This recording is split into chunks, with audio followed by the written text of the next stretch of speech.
We're back in the building. Shout out to you guys. I appreciate y'all. We are back live again for yet another DNC coverage. We're on the last day. We're on the fourth day of the Democratic National Convention in Chicago, Illinois. Kamala Harris is set to speak later on tonight. Who knows when they're going to try to throw her in the mix to give her acceptance speech. They might try to have her speak at 1 a.m. Eastern time. Who knows? But we're going to get to that in a little bit. Right now, they got people on stage speaking, but I'm not really sure who it is. I don't know who they're going to have aside from Kamala. Last night, they had, who was that? They had Slick Willie and Oprah and a few of these people, Tim Walz's son. Always neurodivergent, leave him alone, whatever. We're going to get into all of that today, but I thank y'all again for being here. You guys are the best audience anywhere on these interwebs. If you enjoy the content, if you enjoy the show or the channel in general, please give the video a thumbs up, like the video, share the video, do all that good stuff. That'll help me out tremendously. That's right, TJ Jizzle. Hey, the white man helped me back. The white man said, hey, man, you can't go upstairs, do your show just yet. You got to, you know what I mean, do something else first. So we're here. We're making it happen. And we're going to get to some talks and some things. And hopefully they talk about some policy. That'd be great. If they talk policy, then I'm able to dismantle it. I could just roast them. That's fun. But let's get some policies and let me really get into it and break it on down, break it apart from my perspective. All right. Because you know how they do. They try to lie to us all the time, tell us whatever. So it's up to people like myself and you guys as well, who are very intelligent, smarter than I am. It's up to us to inform the public, hey, that's not true. That's wrong. That's incorrect. That's a lie. So that's what I'm here for. I'm here for that. And of course, I'm here for the jokes because that's just what I do. You got a Kamala ad on this?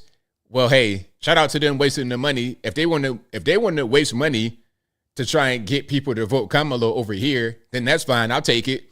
If you want to waste money, if you want to throw money your way, listen, if you have the inclination to set a big bag of money on fire, don't even do it in your neck of the woods. Bring the bag to my house. And a matter of fact, leave the accelerant and all that good stuff with me. And I'll make sure that it gets burned, okay? I promise. Look, Scout's honor. I don't know how you do it, whatever it is. Scout's honor. I'll make sure that your money gets burned if you really want to burn it. Sure, I'll take it 100%. So shout out to the people putting Kamala ads on my channel. Big waste, big burn of money. And that's what they're going to do when they get into office with federal tax dollars. If they're doing that right now with just your donations, what happens when you cannot opt out of giving the money? Because the way it is now, they're spending campaign finance. You got to give that voluntarily. But taxes, they can rob you barefaced, no pistol. So when they get that, they for sure are going to waste it. Sending $20 trillion to Ukraine or whatever kind of random country in the world when we got Americans over here. Did you guys see my video today about the Venezuelan gang taking over the apartment complex in Aurora, Colorado? I showed the video of the young lady in Chicago talking about the migrants. Some of them, I'm not really sure how many of them, but from what she was able to witness firsthand, migrants are getting the rent paid for 2 years in Chicago, and they're getting tens of thousands of dollars in government benefits at the same time. But you got homeless veterans on the ground in the cold in Chicago who've been there for years. Pardon the loud noise. But the migrants come over here and they immediately get billions upon billions of dollars from the city, state, and federales. And then in the case of the squatters, oh, we can't do anything. It's a squatters law. You got the migrants behaving as quote unquote squatters and terrorizing the tenants. It's a whole big mess. It is a whole big crazy mess. And it's all due to the policy of this administration and also of weak state governments like what you have in Colorado, Denver specifically, and in Chicago and Illinois as a state. All right, so let's get to some stuff here. I'm not sure who this is. Let's hear her speak, shall we? Let's get a little bit of sound and let's make it optimize. Okay, that's gonna really bug me. Yeah, what's okay? In other words, exactly what Kamala Harris has done her whole life. This is Governor Maura Healey, Massachusetts. When she was Speaking about the migration crisis, look at what's happening with Boston Logan Airport. You go to Boston Logan Airport, you can't tell if you didn't land it at your gate, at the concourse, at the airport at all, or if you're at a homeless shelter. Okay, you then landed from your flight from Atlanta, from Milwaukee, from Los Angeles at Boston Logan, and immediately you're greeted with a crazy stench, because you know the stench of many cultures is crucial. But also you've landed into a homeless shelter. That's not very welcoming if you ask me, but I digress. I asked her about the summer, her basketball camp, and what position she likes to play. The little girl said to her, anything but defense. Kamala put her hand on her shoulder and replied, me too. I love offense. That's what it means to be for the people. Kamala Harris fights for all Americans. She stays on offense and she wins. And I know that she'll fight with the same passion, the same determination as President of the United States. You know, the crazy part is, they're talking about Kamala and they're giving this glowing recommendation, these glowing reviews, but it's like, what has Biden done as president? What has Kamala done as vice president? Like, what's really going on? It's kind of confusing. Prosecutor. The contrast between Donald Trump and Kamala Harris is clear. He obstructs justice. She upholds it. He swindles people. She serves them. He thinks he's above the law. She actually understands the law.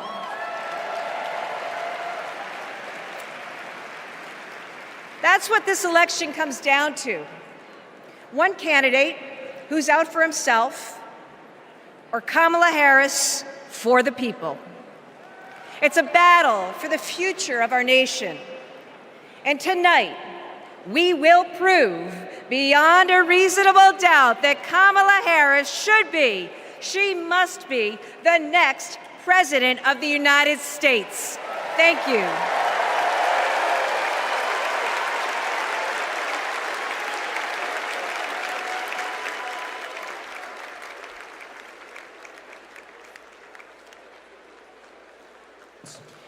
Please welcome survivor and advocate Courtney Baldwin.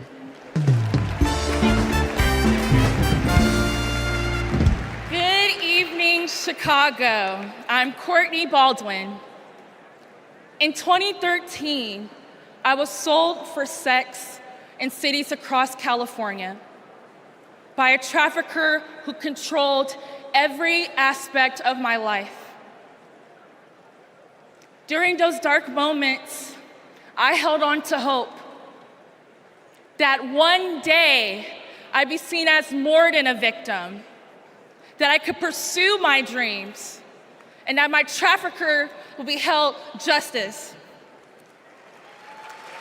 I didn't know it yet, but waiting for me on the other side were people who were fighting for survivors.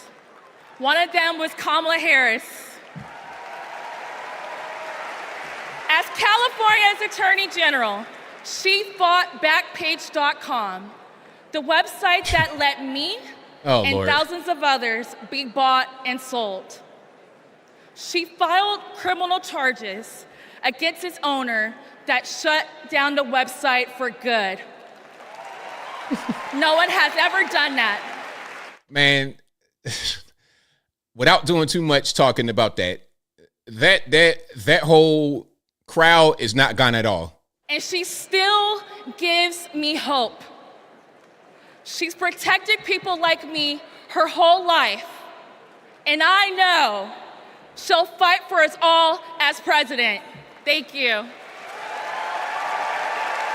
All right. Like I say, anybody they want to just bring out there, they're going to bring them out, man. You know, somebody's high school PE teacher. I guess that's Tim Waltz, right? But another PE teacher, and shout out to the PE teachers, but you understand what I'm saying. It's like everybody going to get their time to go out there and shine. That's kind of what I'm looking at here.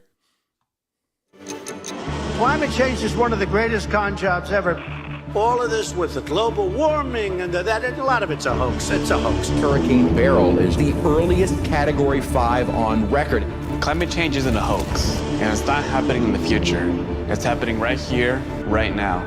Here in Phoenix, the most consecutive 110-plus degree days in a row. Trump is pouring gasoline on the fire. He proceeded to solicit $1 billion from the fossil fuel companies because, if elected, he would roll back environmental rules and repeal regulations. Trump's Project 2025 agenda gives tax breaks to big oil and completely tramples the middle class. Trump would gut clean energy jobs like mine. This work gives us security and economic freedom. Trump would rip that away. Kamala Harris sees the future differently. She's a clean energy champion. She took on big oil that gouged Americans. Harris was the deciding vote that passed Democrats' epic clean energy investments. Kamala will fight for climate and clean energy policies that protect our health and hold big polluters accountable. The clock is not just ticking, it is banging. And that is why President Biden and I made the largest climate investment in America's history. We are not going back. I was raised to care for my community. That means jobs for my guys and a clean energy future.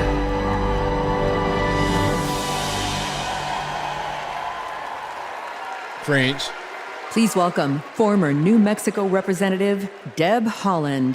Hey, look, clean energy is fine. I have nothing against so-called clean energy, but the problem is it's not realistic to just say, let's get rid of fossil fuel right now and rely on the so-called clean energy. We're just not at that particular point. Now, maybe in the future that's going to be possible, but as of right now, today, 2024, I don't see that really being a thing.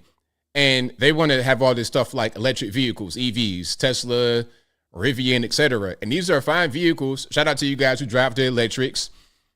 And but the problem is EVs are not just powered by fairy dust.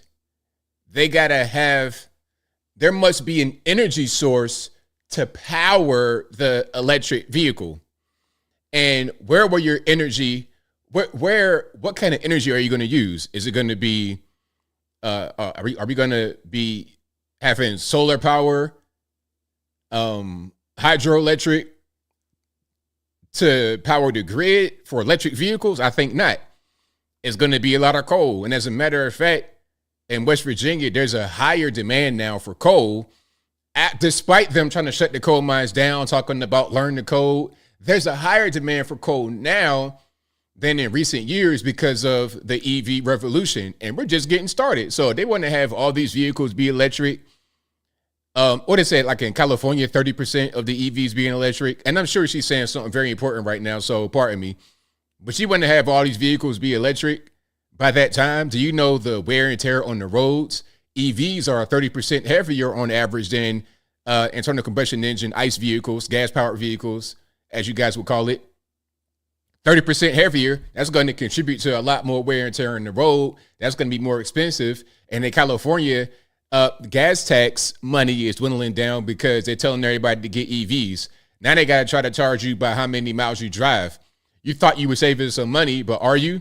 If the purpose of you getting an electric vehicle was to save on gas, yet they're taxing you to drive your car and you still got to pay for the electricity, which is going to increase because of the higher demand. In essence, you didn't really make any savings. The vehicle is heavier. The vehicle is more expensive. You're going to spend more money on tires. You're going to spend money on the tax to drive in California. It's a mess, but I digress. Let me hear what she has to say.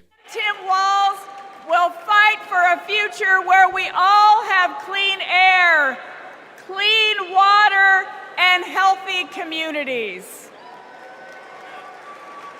Let me go back to the lesson I learned in the desert Southwest. We all have a role in protecting our earth for future generations. So let's all be fierce and let's make Kamala Harris the next President of the United States. Thank you all so much. Thank you. Thank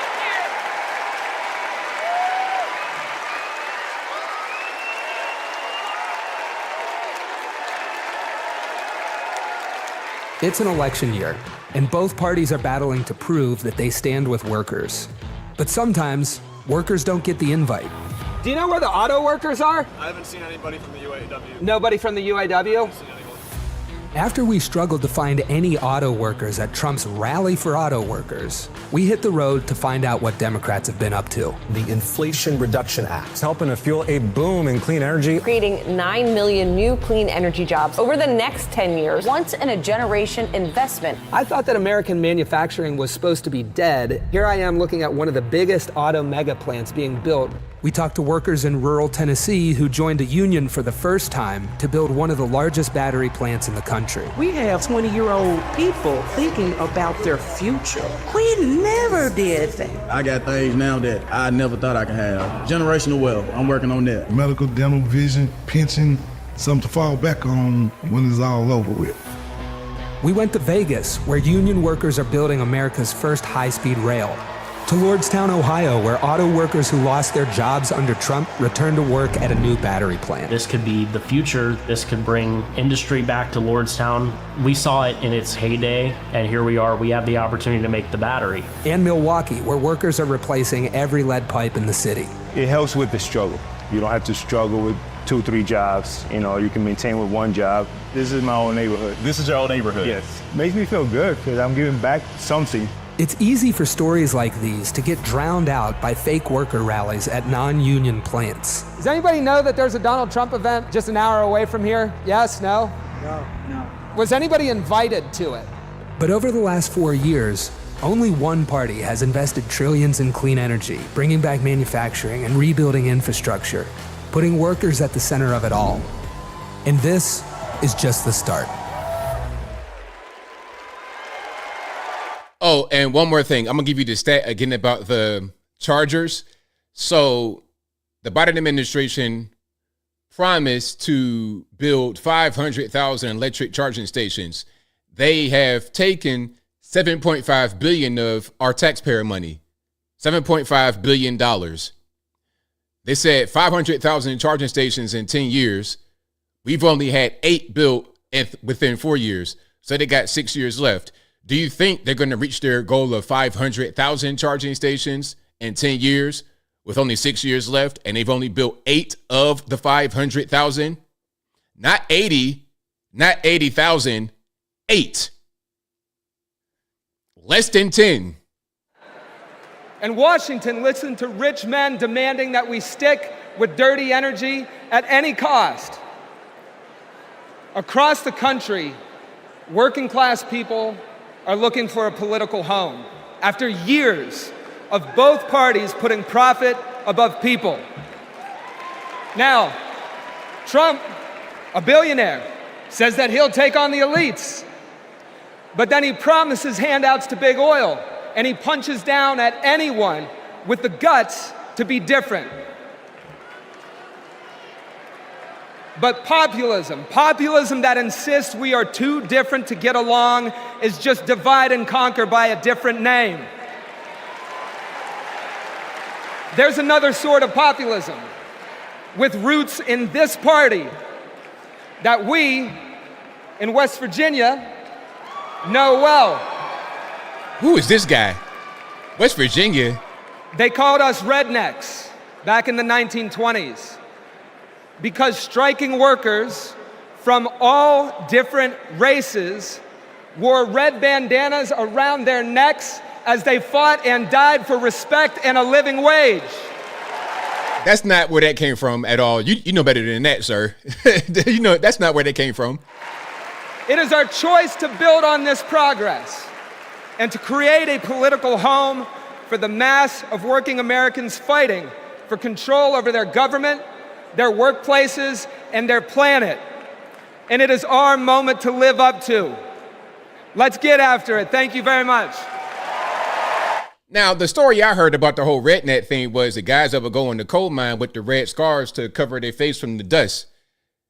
And, you know, also farmers being out there getting burnt up. I didn't hear about it being some type of, you know, communist revolution type of thing. I never heard that. Y'all let me know if you think better. And then look, that guy was not a good West Virginia representative. Okay. I think I should be a West Virginia ambassador.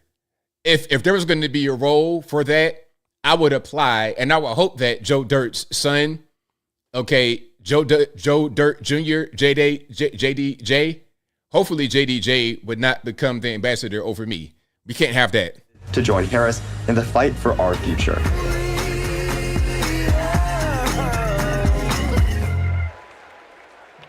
Please welcome Florida Representative Maxwell Frost.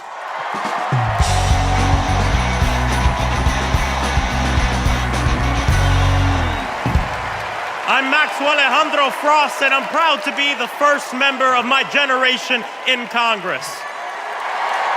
I'm also proud to represent Central Florida. You might expect me to talk about how climate change will impact our future, but as a Floridian, as a Florida man, I'm here to tell you that the climate crisis isn't some far-off threat. It is here. Donald Trump and J.D. Vance think they can divide us by saying this crisis is some type of hoax. But I've walked the streets of communities that have been forced to rebuild after hurricane flooding destroyed their homes. I've heard the stories of immigrant farm workers made to work in horrid conditions exacerbated by this crisis. And I felt the scorching record heat and know that climate change can sometimes feel like an unstoppable force. But with our movement and with organizing and an administration that cares, we are making progress. You gonna change the weather, sir? Kamala Harris and Joe Biden have proven that tackling this crisis creates jobs, that investing in clean energy protects our health, and that investing in mass public transit build strong communities. And we must always remember that peace is essential to our climate and war destroys our environment. This election is about every drop of water that we consume and every breath we breathe. Fighting the climate crisis is patriotic. And unlike Donald Trump, our patriotism is more than some damn slogan on a hat. It's about actually giving a damn about the people who live in this country. Because when you love somebody, you want them to have clean air. When you love somebody, you want them to have safe drinking water. And when you love somebody, you want them to have a dignified job.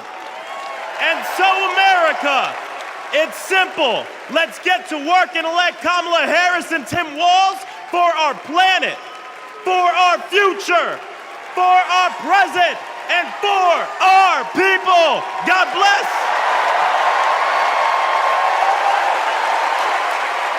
I mean, what are you going to do to fight climate change? You're going to take a gun out and shoot at the cloud? Is that going to help so-called fight climate change? I don't understand. What are you really going to do? Ain't no such thing as climate change. Well, you know what? I'm lying. There is a such thing as climate change. It's called seasons. It's called weather. It's called the Earth's atmosphere. It's called the sun. It's called a thing called an axis and the tilt and the spin and the rotation and the moon cycle. That's climate change. To be so arrogant to think that man can just change weather is crazy. It's crazy. I want to hear you nice and loud, Chicago. And you know what? They're actually trying to change weather with cloud seeding and stuff like this, make it rain, but you still get desertification happening all over the world. They're trying to do that in China to prevent the Gobi from expanding, but it's continuing to expand all up through Mongolia, northern China, all that. So if we think we can change the weather, it's not working very well. I tell you what. And you know what? If you want to change the weather, if you want to influence the rain and the water levels, you need to be creating technology. You being out there talking about we're going to fight. What you going to do? shake down the corporation to get money for R&D to work on your weather machine, to work on your rain machine? Is that what you're going to do? Everybody, Stephen Curry here. Oh, not Steph Curry. Oh, man. Man, what a great honor it was to represent. Say it ain't so, Steph. And win that gold medal at the Olympics this summer. And that unity on and off the court reminded us all that together we can do all things and continue to inspire the world. That's why I believe that Kamala, as president, could bring that unity back and continue to move our country forward. This is about preserving hope and belief in our country, making sure families can be taken care of during their most precious times. I got to visit Kamala with my team in the White House last year, and I can tell you one thing I knew then and I definitely know now. The Oval Office suits her well. So in the words of Michelle Obama, do something. Go vote. Be active. Let's show out in November like never before. It's been an honor for me to represent our country. It's an honor to support Kamala. So let's all do our part. God bless. Please welcome Democratic nominee for U.S. Congress in Alabama, Shamari Figures.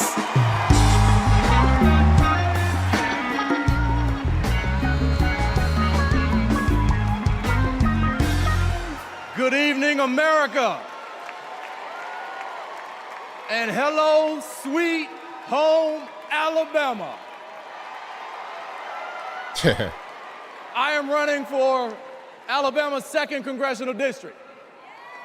This is the district that gave America the Tuskegee Airmen, Rosa Parks, Fred Gray, and it is the birthplace of the civil rights movement in Montgomery, Alabama.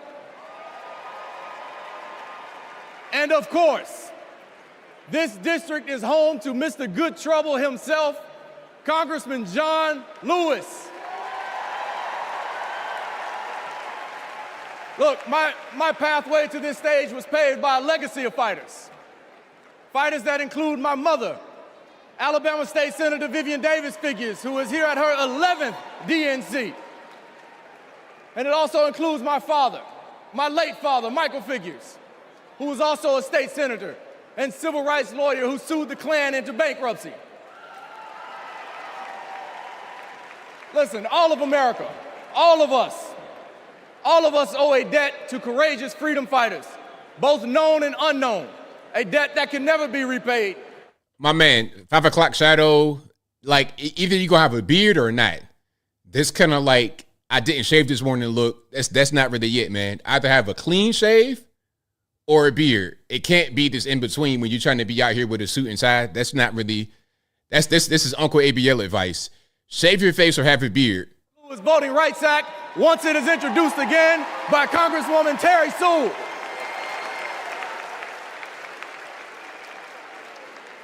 Listen, America, a California poet named Kendrick Lamar recently reminded us that sometimes we gotta pop out and show up. Well, America, it's time we pop out and vote. It's time we pop out from California to Alabama and all across America, and we show them that we are not going back. We are going forward, and we are going forward with Kamala Harris as the next president of the United States of America. Thank you. God bless you. Roll Tide. Let's go win this thing. All righty. So that's that. On to the next one here.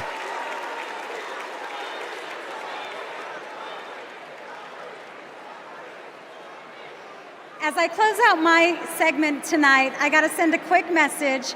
Madrecita querida, I love you. Kamala Harris and Tim Walz understand what everyday Americans are going through because unlike Donald Trump, they actually grew up in families where every dollar mattered, where everything was earned and nothing was handed to them. Our next speaker knows something about that too.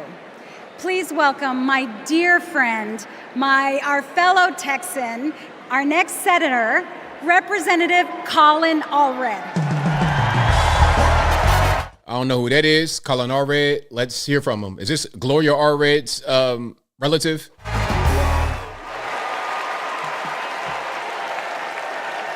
All right.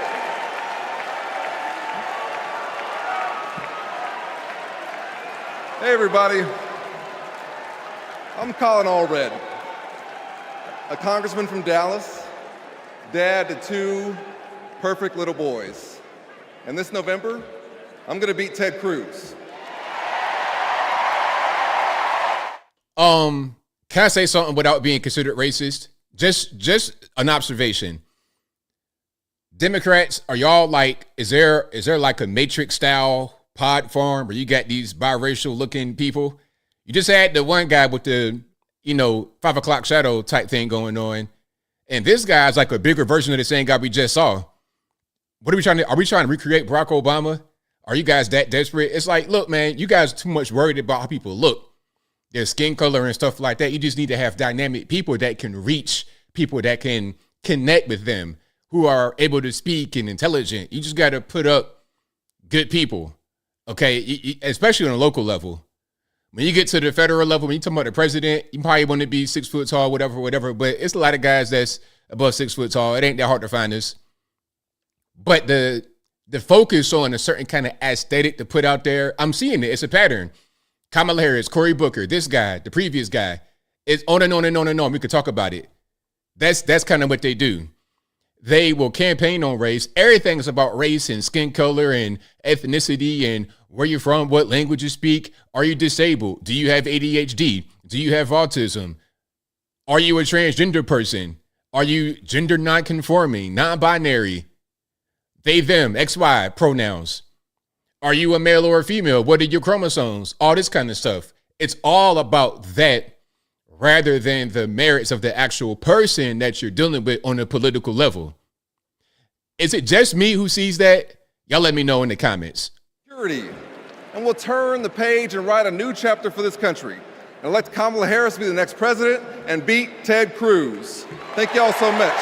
God bless you, and may God bless Texas.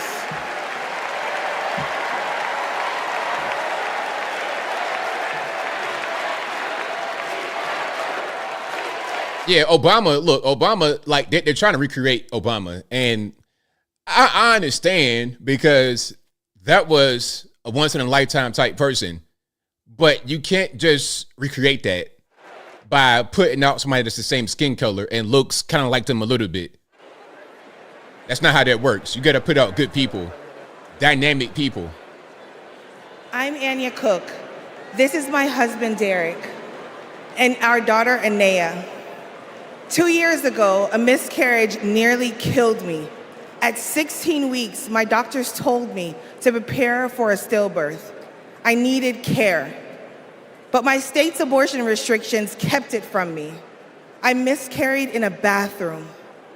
I'll never forget my husband's face as he tried to stop the bleeding, trying to do what doctors should have been doing. When I reached the hospital, I'd lost nearly half the blood in my body.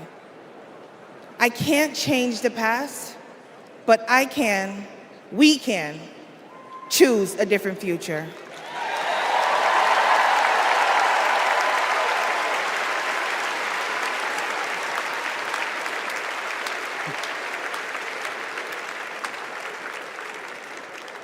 I'm Craig Sicknick, and this is my mother, Gladys. My brother was a U.S. Capitol Police officer, Brian Sicknick, a hero who died after defending our country in January. Oh, okay, yeah, that's the guy that, remember Jonathan Capehart for MSNBC, the black guy who was interviewing them, started crying? Yeah, that's, not Sicknick. I'm thinking about the other guy that lived. My family knows how dangerous Trump is. He incited the crowd while my brother and his fellow officers were putting their lives at risk. We need a real leader, not an autocrat who is stuck in the past. Brian, we miss you every day. Yeah, RIP to bro, but didn't he die of a heart attack or something that was, not a thing that he didn't get shot at the let's just talk about what really happened. I was 11. Stressing about insulin cost has been a constant in my life. President Biden and Vice President Harris have moved mountains to help. Medicare can finally negotiate prescription drug prices.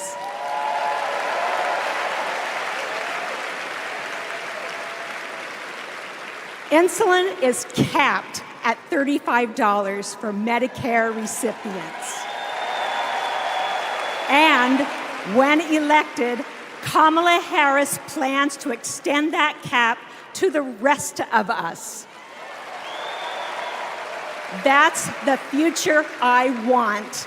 That's the future I am voting for.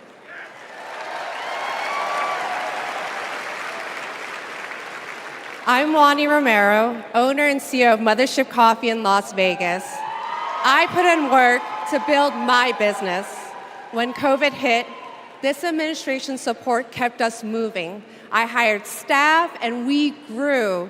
We've more than doubled in size since the pandemic, and it's just not us. Over the last 4 years, 19 million new business applications have been filed. Like Trump, I grew up in Queens, but unlike him, I built my business with grit. That's my story. That's the American story. Let's turn the page on Trump. That's a great Queens accent you have there. That's a great New Yorker accent you have there. Maybe I'm being ignorant. I'm sorry for being kind of a country guy. And these are my sons, Christian and Carter.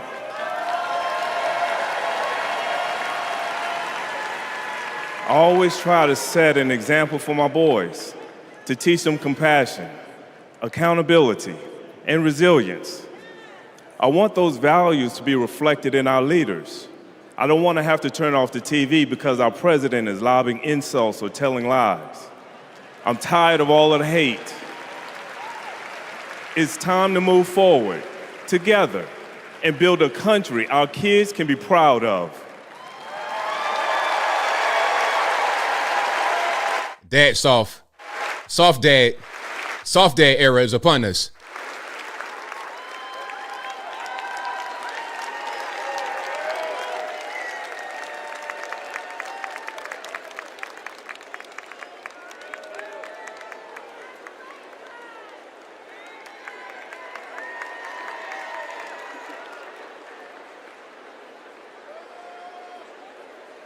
All right, what are we doing? Got a little bit of pause right here. Okay, I don't know what's happening. Anybody on stage? Just an unannounced intermission? Okay, that's fine. Shout out to you guys for being here. Really, really appreciate y'all. If you guys don't know, we got Kamala Harris coming up later on tonight, probably past 11 p.m. Eastern. We're at about 8:48 p.m. Eastern. Okay, some kind of music performance. Mike, I turn this down. Please welcome the Bulls' official drumline, Chicago's own Pack Drumline.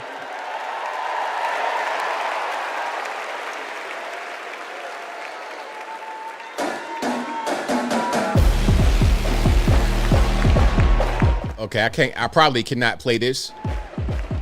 Although it's a live performance and it may be their own thing. They may have it on the copyright. I mean, but for real, no matter how much I try to avoid the copyrights on these streams that I've been doing, they still give me copyrights, and every single stream has got a copyright on it. But luckily, it's not a strike. That's the big one you don't want is a strike. When you get a strike, that puts your channel in jeopardy. But when you get a claim, all they do is take ad revenue from people watching it, or you might not be able to monetize it. But it don't affect Super Chat, so it's fine. Like, it doesn't really matter if the stream's not monetized with ads from watching it if people are donating through Super Chat, because you still keep that. They don't take that away, so it's fine. But what you don't want, again, is a strike, because somebody could manually go through it and say, oh, you use too much music, I'm going to put a strike. And that's bad. That's all the way bad. It takes months to come off, all kind of stuff. Yeah. Exactly, Bad Dog Sports. It's hard to avoid the copyright. That ain't really the problem. The problem is when you get a strike. So, yeah, Jesse says ABL punches copyrights in the face. You guys are funny. But shout out to you guys. We're live at the DNC 2024 last day in Chicago, Illinois. This event took place from Monday, August 19th to today, Thursday, August 22nd. All right. They have already nominated Kamala and Tim Walz, Kamala for the president, and Tim Walz for the vice president, and Kamala gives her acceptance speech tonight. She gives her acceptance speech tonight, so we'll see how that whole thing goes.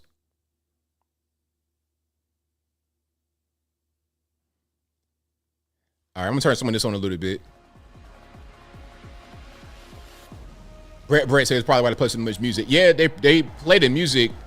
It might be kind of a two bird, one stone type situation. They play a lot of music because that's the only way to entertain anybody with these ridiculous speakers. All these Barack Obama clones. They cloned Tyrone, or they cloned Obama. You got a Texas Obama. You got an Alabama Obama. You got a President Obama. A Kamala, the new President Obama. That's the whole thing. Racially ambiguous person. Yeah, put her in there. That's Obama's sister. That's the mentality they have.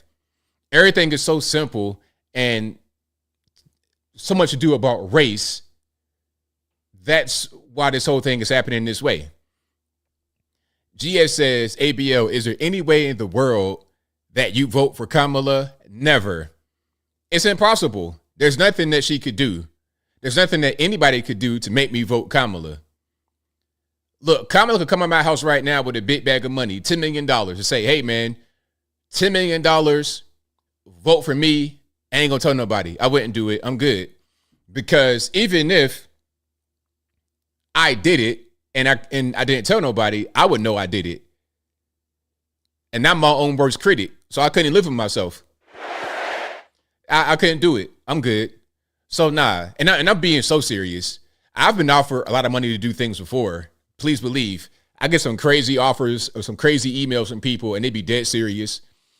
And I turn stuff down because ain't nothing worth my integrity. Ain't nothing worth there's nothing worth my personal peace. When I'm in the bed at night and I'm alone to my thoughts, I don't want to have that kind of thing in my back, in my mind. Like, hey man, you compromise yourself for X amount of money, you're soft. I don't want that to be in my mind at all. And I'm not even that kind of person.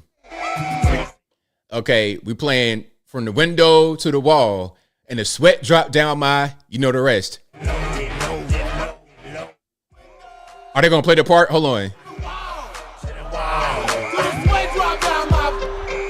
Okay, they didn't play the B word. They ain't play the BALLS word. they ain't play that. I'm surprised they didn't do it. The Democrats, hey man, they probably played the full uncensored version. All types of S words and B words and everything else in there. All right, but I think even with the censored version, we got the idea of what's going on. Hey, Democrats, stay classy. Stay classy. And if you like what you're hearing so far, please give the video a thumbs up. Like the video, share the video, do all that good stuff. That'll help me out tremendously. And to drop down my walls, WALZ, haha. I see what you did there. Very smart.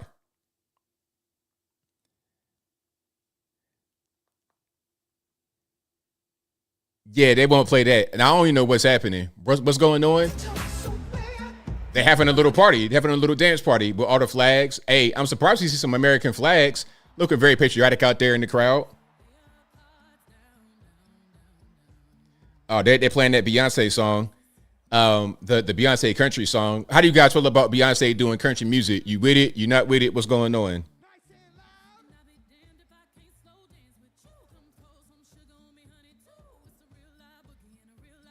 Personally, I don't even listen to new music, really. Not that much.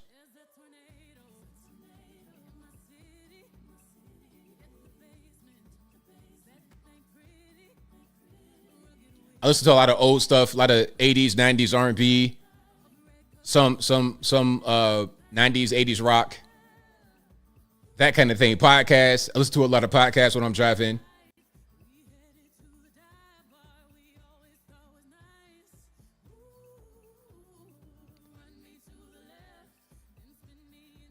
Music nowadays is kind of disposable as well because everything's about social media, quick clicks, hits, likes, short attention span, 1 minute to catch somebody, or they're done. Well, actually less than that. 5 seconds, catch them, or they're done. And the song can't be that long. A 3-4 minute song with 3 verses, that's a thing of the past. You got to hit them with a song that's 2 minutes, 30 seconds at max. Something they can stream on TikTok and get on your nerves. I know you done heard that song. I ain't never been. Oh my God! Please stop. Boy, I hear that song one more time, I'm going to jump from the Eiffel Tower. No parachute, no glider, just straight to the floor. I would never do that for the YouTube censors out there, but you understand what I'm saying. Please make it stop.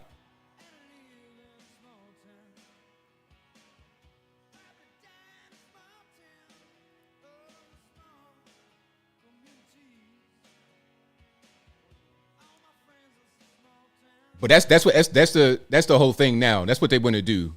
Just with the 15-minute city come a 1 minute song, and nobody buys any music anymore, so they got to figure out creative ways to monetize it. So a lot of these very popular songs are being used to push products that a label may have a vested interest in. It's a whole big thing they got going on. It's crazy. The world of music is crazy. I know a lot of people that's in the music industry that make money in the industry. Halftime show, I guess that's kind of what's going on. Some little dance party because they don't have no more speakers. They didn't they don't brought everybody from they don't brought your 3rd grade Spanish teacher from Podunkville, USA up on stage to talk. They didn't run out of people. I mean, at this point, they might as well go outside and just pick from the homeless. Okay, you got a story. Okay, you got a prosthetic leg. All right, come up and talk about how you got shot in Vietnam. Talk about that for 2 seconds, because that's kind of what's going on. They don't have nobody else to speak, and they're just trying to prolong it. In my opinion, that's what I'm thinking.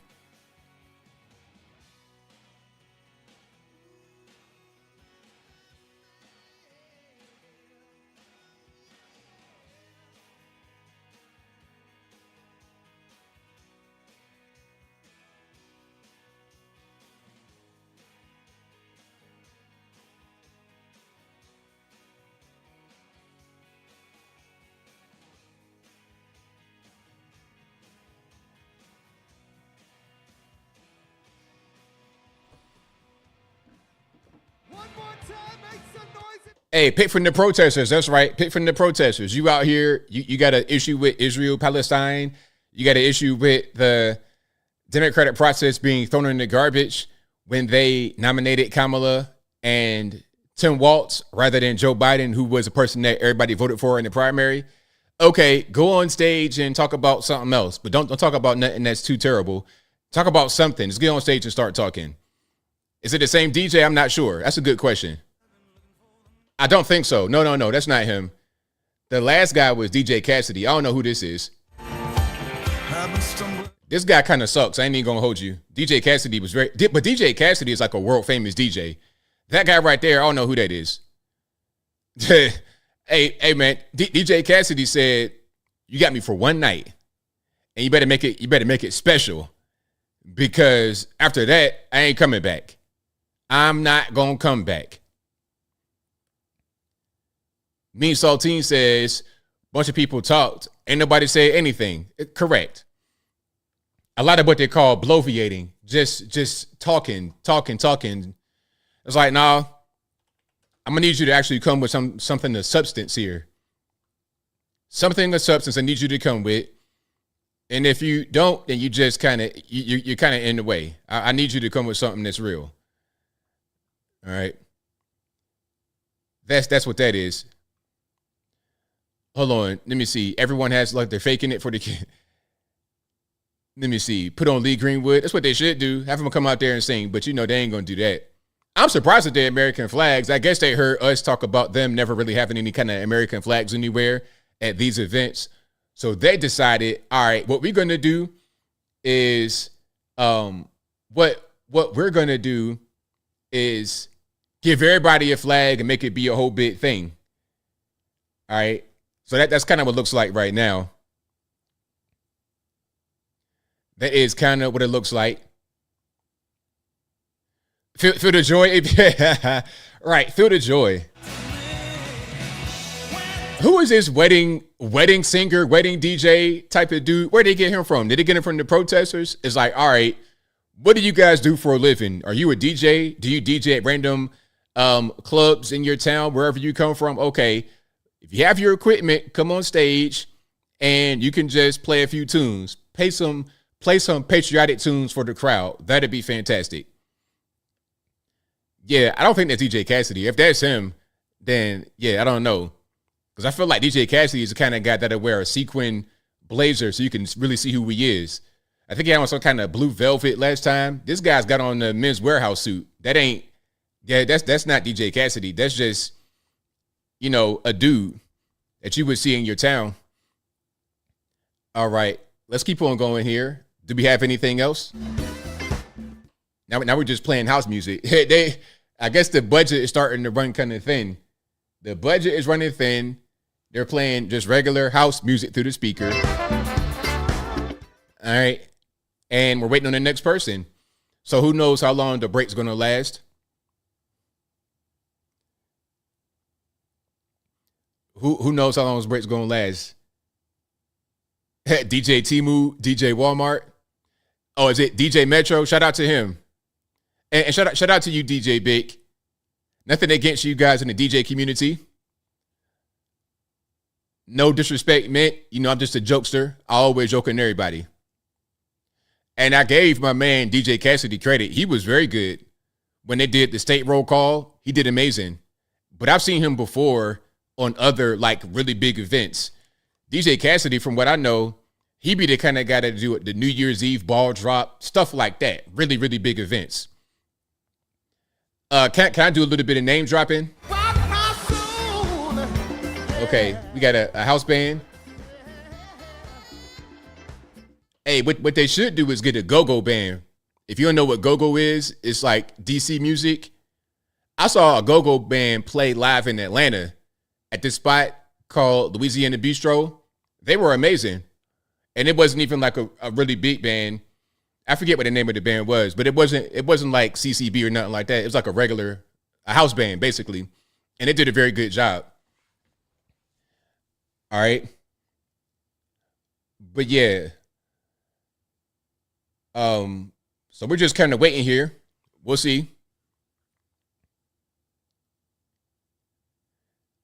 Oh, back to the name dropping about DJs. 'Cause I'm just at this point kind of talking. So DJ Khaled, I met him because back in my ad agency days, back 2008, we met him because we had an ad agency and some of the guys would be in there throwing parties. And they had me design the flyer. DJ Khaled came to this club. I forget what club it was called. And they invited us to come in there and, just hang out with them. So I'm in the club, me in the club is like a needle in it. You're not going to find me in the club. It's super awkward. I don't fit in at all. I came in the club one time with a 3-piece suit on, but I'll finish that story later. Oh, say, can you see by the dawn's early light what so proudly we hailed at the twilight's last gleaming, whose broad stripes and bright stars through the perilous fight o'er the ramparts we watched were so gallantly streaming, and the rockets' red glare, the bombs bursting in air, gave proof through the night that our flag was still there. Oh, say does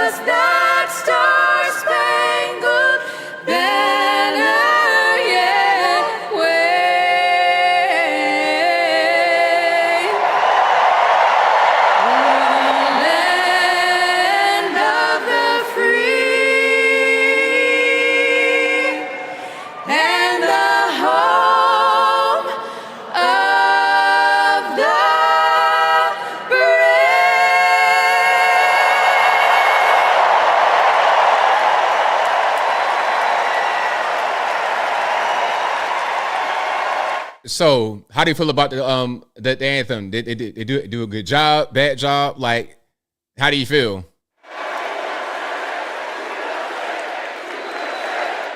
Oh, it's like a country kind of version. I heard a little bit of country twang in that. I didn't think it was too bad, but it was different. Now, what it was on a level of Fergie. Remember Fergie at the NBA game? That was really bad. She was trying to do a little bit. She was trying to do way too much with her rendition. It's like, yo, stick to the script. Is this Kerry Washington? Yeah. Now, look, I ain't gonna hold you. Kerry Washington? Yeah. Welcome to the final night of the Democratic National Convention. The last 3 nights have been extraordinary. And tonight, we hear from our next president, Kamala Harris. Now, as I stand here, I know that there are folks on social media already saying, go back to your TV show, shut up and act. But I am not here tonight as an actor. I am here as a mother, as a daughter, as a proud union member. I am here as the granddaughter of immigrants, as a black woman descended from enslaved people. I am here tonight because I am an American and because I am a voter and because we, the people, are stronger when all our voices are heard. Look, I know that I am the one standing on this stage, but I am not the lead character in this story. You are. All of you. You are the messengers. You are the fixers. Dare I say it, you are the Olivia Popes. You are the superheroes saving this democracy. It is you, not me, who have the greatest power to convince your loved ones to vote. So, just like Michelle Obama told us, let's do something. Let's make a video. Everybody take out your phones. Everybody take out your phones. We're gonna make a moment. Can somebody bring me my phone? I wanna capture this historic moment and share it with the people that we love.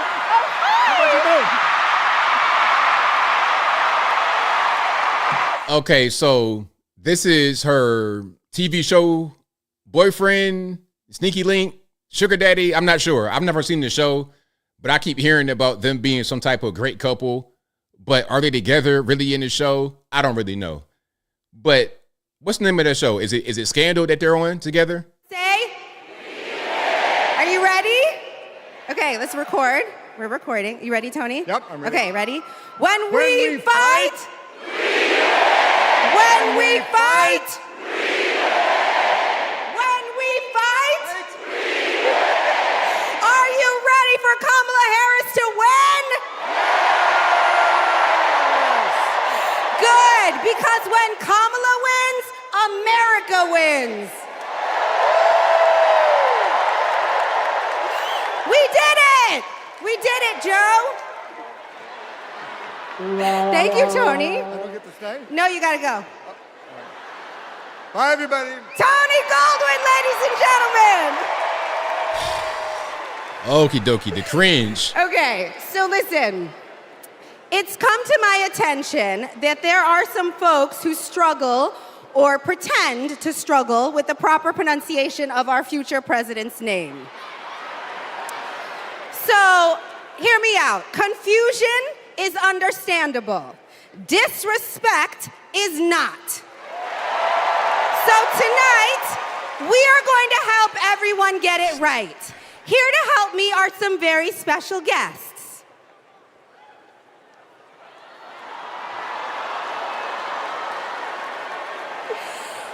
Thank you, ladies. Can you tell us your names? Hello, everybody. My name's Amara. And my name is Leela, her little sister. And what are you here to do?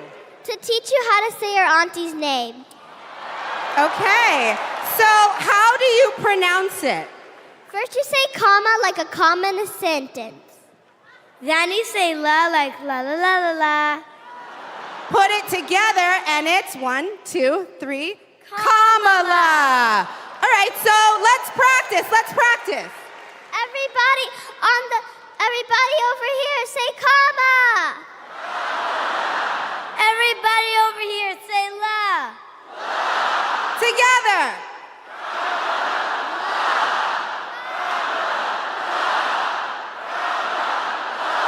For president!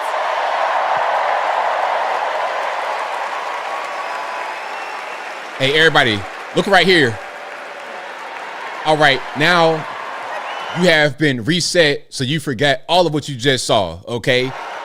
Your memory has been wiped. One more time. Matter of fact, all right, now what I just saw, I unsaw it. Hey, we're not gonna have the chance to remind me of what I just saw. What I just saw, I unsaw it because I used the Men in Black thingamabobber. Yeah, I'm out of there. I'm done. Ella Emhoff and Helen Hudlin. Oh my goodness, the cringe. What in the world was that? Are we 2 years old? And what in the Sesame Street was that? Hi, I'm Mina. I'm Ella. And I'm Helena. I grew up in Oakland, California, in a house full of extraordinary women. My mom, my grandma, and my auntie, who showed me the meaning of service, helping her sister, a 17-year-old single mom, fighting for justice for the American people, and still cooking Sunday family dinner. She guided me, now she's guiding my own children, and I know she'll guide our country forward. Kamala came into my life when I was 14. Famously a very easy time for a teenager. Like a lot of young people, I didn't always understand what I was feeling. But no matter what, Kamala was there for me. She was patient, caring, and always took me seriously. She's never stopped listening to me, and she's not going to stop listening to all of us.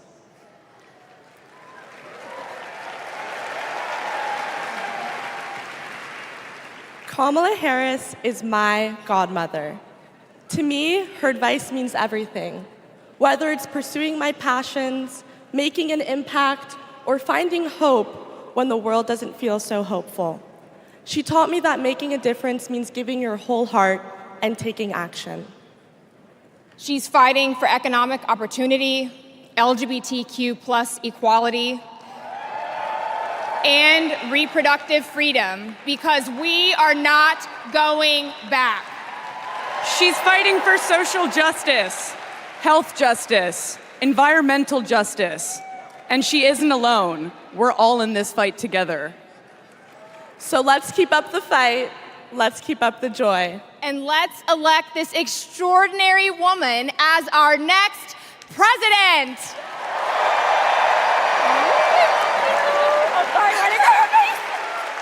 Now, is that her sister, the Asian-looking lady in the center? Who was that in the center? The young lady in the white, that was her stepdaughter, Ella Emhoff. That's Doug's daughter. And again, Ella Emhoff is a model signed to IMG Models. Yes, she is. And she just happened to get signed to IMG Models right after Kamala became vice president. Here's D.L. Hughley. Oh, my goodness. I used to be a big fan of D.L. Hughley from the BET Comic View days, but no more. What's happening, California?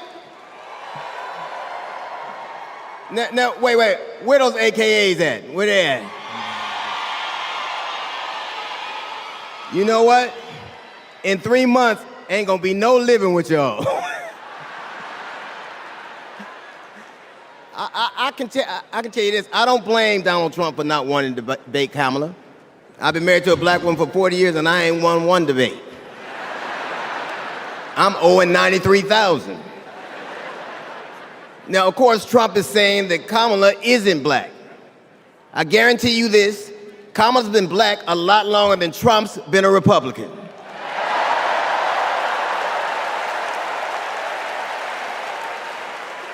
And if he keeps sliding in the polls the way he is, the only way he can keep Kamala out of the White House is if he buys it and refuses to rent it to her.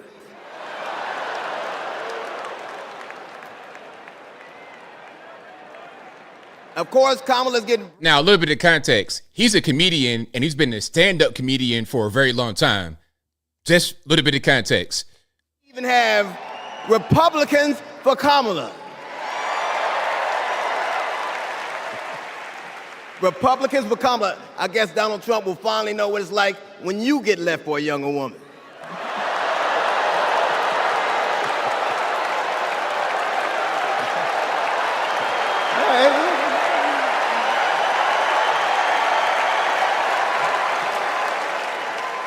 But seriously, Kamala knows the truth about the American dream, that hard work is not enough. Hard work alone is not enough to succeed, that you need access and information and opportunity. And she knows that some folks are often denied those very things. As president, she will give each and every one of us a fair shot in life. But I have to admit, I didn't always believe that. I mean, if you told me the 15-year-old me would be on stage supporting a prosecutor and a teacher,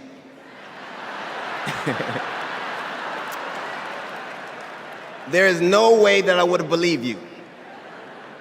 But because of that, I made assumptions about Kamala's record. And I often repeated them to a lot of people. Then one day, Kamala invited me to her house. She put her hand on my shoulder, and she asked me to do some research.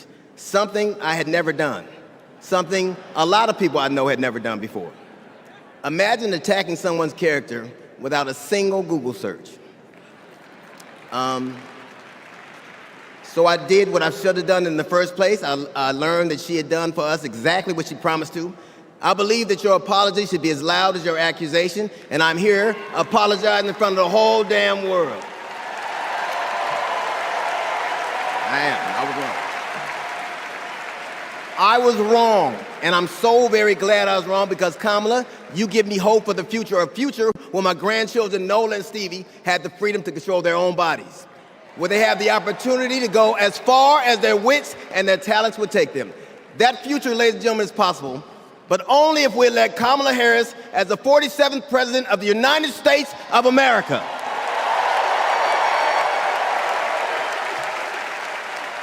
I will say this to you. The best piece of advice I've ever gotten in my entire life is you don't have to know what you will do, just know what you won't. And we won't go back.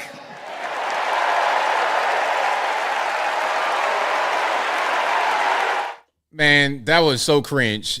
The fraternity, sorority stuff, that at the end right there, that's the Omega Psi Phi sign.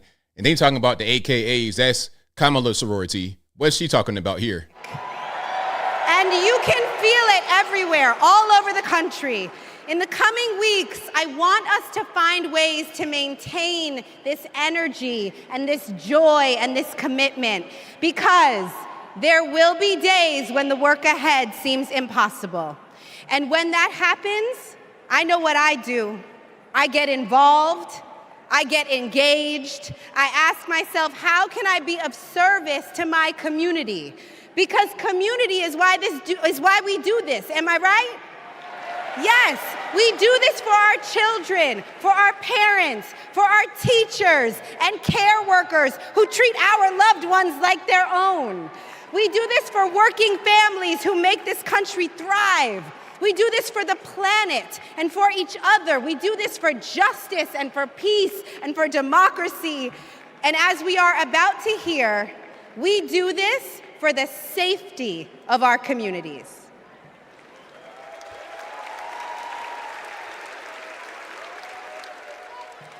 Please welcome Genesee County, Michigan Sheriff Chris Swanson.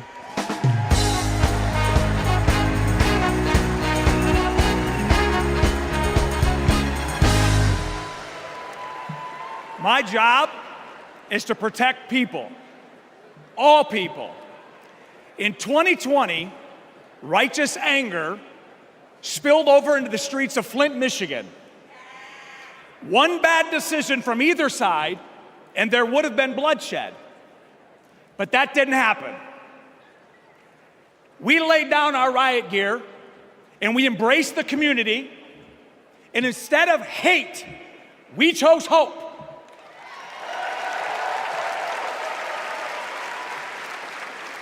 On January 6th, the opposite occurred. That day was paved with division, deceit, and denigration. Police officers were attacked that day. It could have been stopped. We need a leader who will embody what's affixed to all three sides of my sheriff patrol cars: protect, serve, and unify. Kamala Harris is that leader. As a prosecutor, Kamala Harris protected us by putting violent criminals and sex offenders behind bars. If I was in a courtroom, she's exactly the tough prosecutor that I'd want to see. As vice president, she served America by keeping us safer. And I can testify firsthand, where I come from, crime is down and police funding is up. As president, Kamala Harris will unify our country. She will bring us together because our country needs a leader who will go toe-to-toe with drug cartels and bullies. One who has already taken the oath, raised her right hand to advocate for the people. I can tell you in 2020, we were able to turn a protest into a peaceful movement by walking together. One city, one community, and one country. America, let's walk. Let's walk. Let's walk together and let's elect Kamala Harris and turn hate into hope yet again. Thank you. All righty, there we have this guy. I don't know. I don't really understand. Some people, I just don't understand their motives. Adopted him, and then out of nowhere, I got pregnant. Jordan was so much fun as a child. When all of a sudden, 3 of those rounds he aimed at Jordan. Jordan didn't deserve to die that way. Reports of an active shooter at a high school. These students have now lived through so many of these shootings since they were born almost. We were praying and crying. I don't know how we're alive. An active shooter at an elementary school in Uvalde, Texas. Multiple children have been killed. Most of the body so mutilated that only DNA test or green Converse could identify. Trump did nothing on guns and was proud of it. There was great pressure on me. We did nothing. After a mass shooting in Iowa, Trump said, I have to get over it. "You never get over it."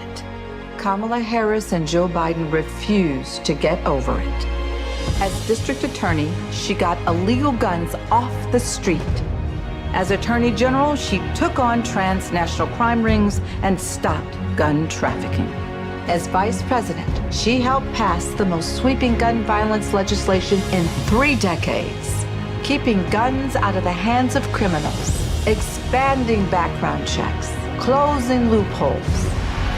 We'll finally pass red flag laws, universal background checks, and an assault weapons ban. Kamala understands the fight we're in. The power is with the people. And gives people like me, survivors like me, hope.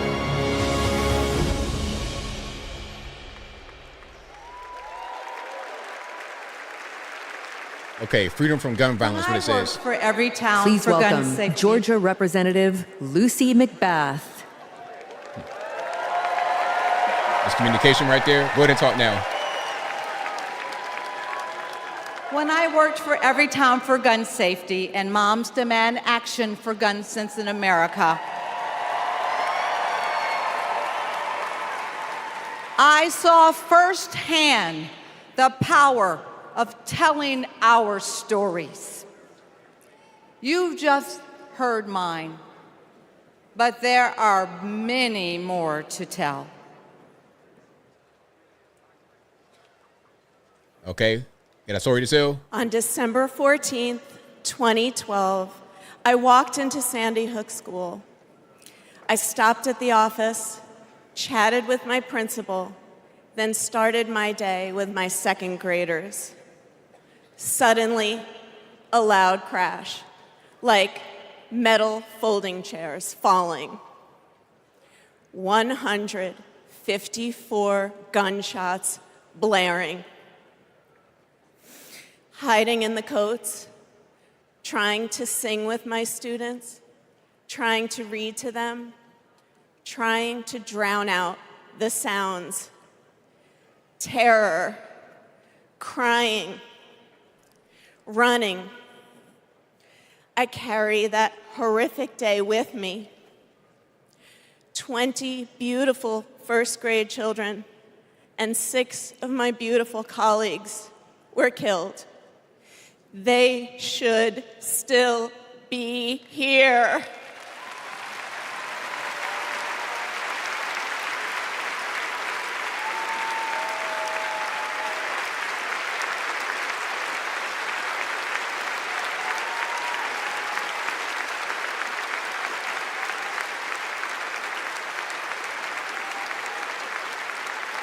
It's 10:30 a.m. at Robb Elementary in Uvalde.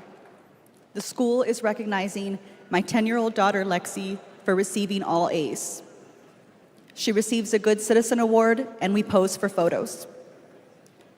She wears a St. Mary's sweatshirt and a smile that lights up the room.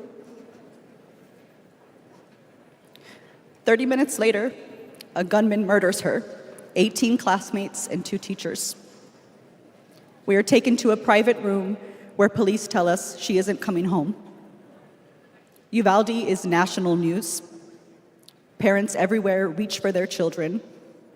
I reach out for the daughter I will never hold again.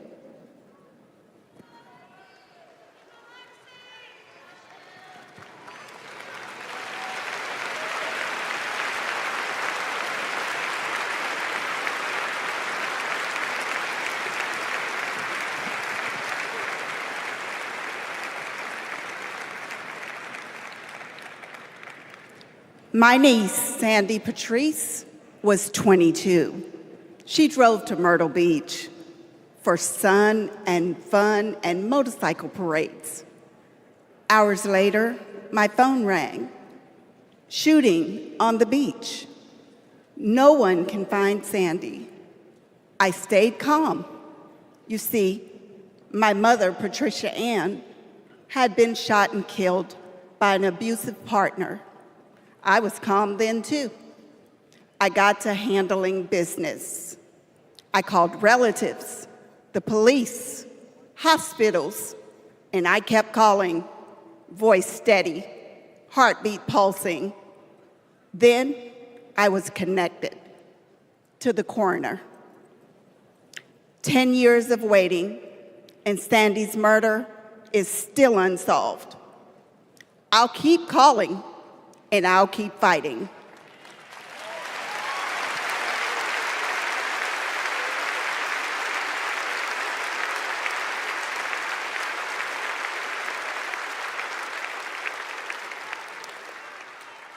I was in high school when my classmate got shot. It changed my story. Instead of worrying about taking a test, I started worrying about living to take another test. They say schools are for learning, and I did learn a lot that day. I learned how to run, how to hide and drop, that what happens in the news can happen to me. But I learned something else too, that we can write and must write a new story if we choose to.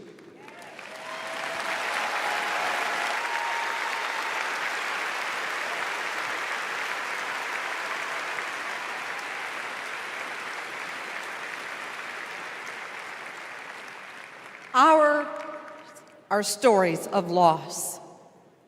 But make no mistake, Our losses do not weaken us. They strengthen our resolve. We will secure safer futures that we all deserve. We will organize. We will advocate.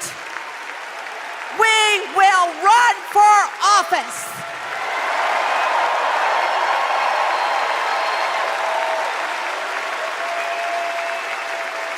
And we will join with Americans from small towns and big cities to keep our communities safe.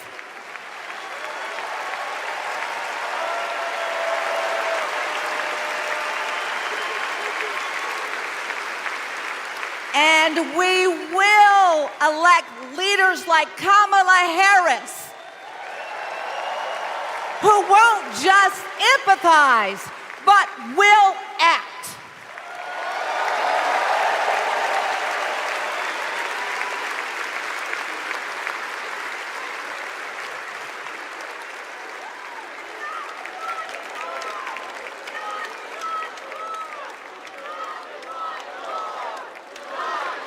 Look, man, at the end of the day, the guns are here. We got 300 and some odd million guns out in the wild. You can't just push a button and have all the guns just disintegrate. Also, we have a lot of criminal gangs coming over here. You have dangerous elements to this country. What we should do, and of course, they're going to bring her out because she got shot at a rally, if I'm not mistaken, just the same kind of way they try to do with Trump. But you can't just wave a magic wand and have all the guns go away. The best thing you could do as an American is be armed and trained. So if you got some kind of crazy person who wants a mental health episode, you be ready to go ahead and blow their head off their shoulders. Do you guys know that on Sanford and Son, I'm gonna get to her in a minute, but do you guys know that on Sanford and Son, both Red Fox and what's her man's name? Damon, who played, hold on, now I gotta say, I think his name is Damon Wilson. Damon Wilson and Fred Sanford would both be armed on set, on camera. Everybody's laughing, joking, ha ha ha. But I got my gun right on me. So let somebody in the audience want to try something crazy.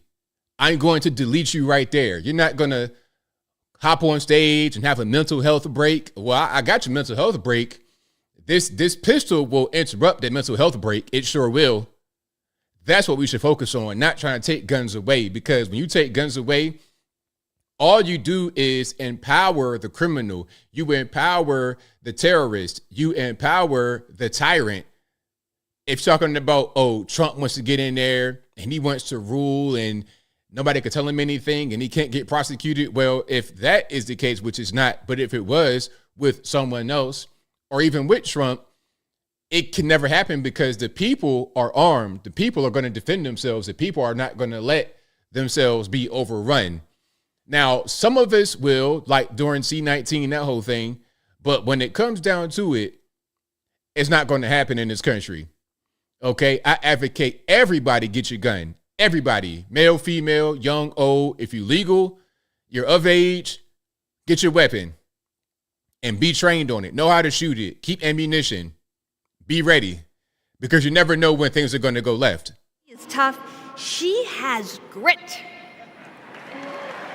Kamala can beat the gun lobby.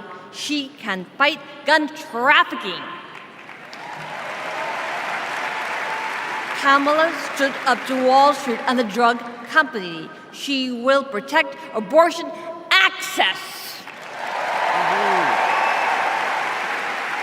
She will defend our freedom. She saved lives.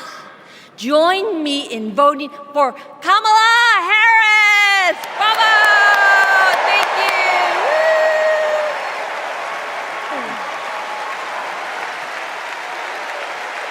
Now, I think I said her name was Kathy. This is Gabby Giffords.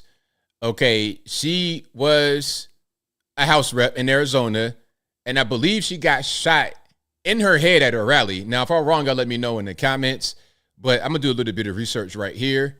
Yeah, she was shot in the head in 2011, and it was a mass shooting outside of an event in Tucson. So it was like some kind of rally in Tucson, Arizona, and she got shot in her head in 2011.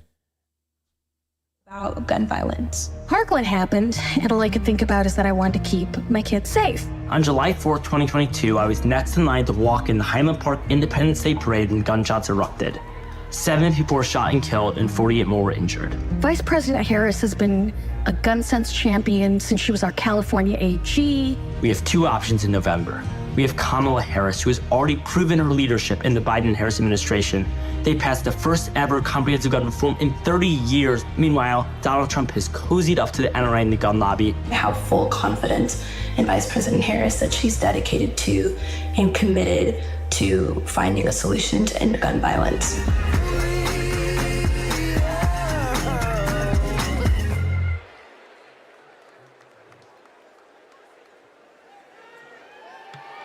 Please welcome 3-time Grammy-winning singer-songwriter and global pop icon, Pink.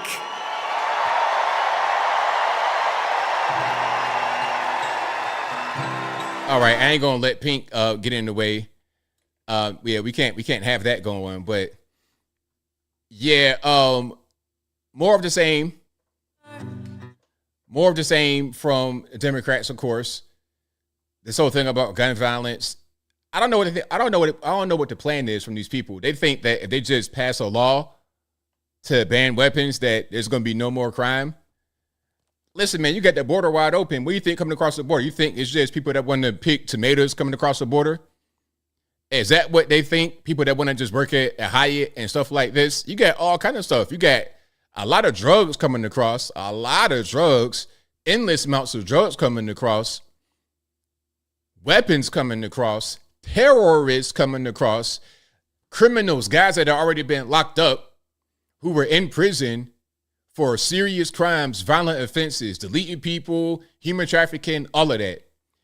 You have them in your prison in Venezuela, Honduras, etc., and they're able to lower their crime rate because they expel all those bad people, all those miscreants to America. Hey, go there and bring a criminal activity right there. I just covered a video of the migrant gang from Venezuela taking over an Aurora, Colorado apartment complex. Now, wouldn't you like to be able to defend yourself if you were in that situation? Imagine you are a regular, hardworking, tax-paying American citizen. You are struggling to find a place to live. You finally find some place, a roof over your head, in very cold Colorado. And because of the actions of the federal government and the local government, now you got to be on guard 24/7. Now you got guys with guns threatening you, extorting you, all this, that, and the third. Man, I'll be in there like John Wick, boop, boop, boop, boop, boop, shooting everybody who deserves it, not no innocent people, obviously. But nah, man, we're not gonna do that. We're not doing that. That's part of the reason why I got a couple of rifles, because, hey, man, it's gonna be John Wick. It's gonna be John Wick for real. It's gonna be 2, 2, 3, 5, 5, 6 flying like fireworks. Chinese New Year. Everybody getting hit if you want to come do that to me. And that's the whole purpose of having your gun, to defend yourself, to defend your nation. It's defense. I'm not going to go on the aggressive and try to hurt somebody just for no reason. That's not in my character. And if I did that, that's illegal. I'm here to defend myself and my family and my country from bad actors, from bad people, from criminals, the criminal aliens and everybody else. So you want to pass a law that restricts me from being able to defend myself, but the criminals don't care. They're going to do whatever they want to do. Now I'm in risk. And you might have 4 or 5 of these Venezuelan dudes run at my house, all armed to the teeth. And the crazy part is, even right now with the way things are in the country as far as our gun laws, the criminals are still going to outgun your common citizen, because guess what? You got a regular Glock 19, Glock 45, and you put a little device on the back, the switch, what they call it. They put the switch on the back. Now you got a fully automatic handgun. And they got these extended magazines all day long. That's all you hear. You got a regular pea shooter compared to them. You got the same Glock 19, but you don't have the switch on the back. You're at a disadvantage. And that's what the way things are right now. So not only do they want to take, not only can you not have a fully automatic, they want to take The semi, you can't even have, you be out there throwing the rock. You be out there throwing a rock at a tank.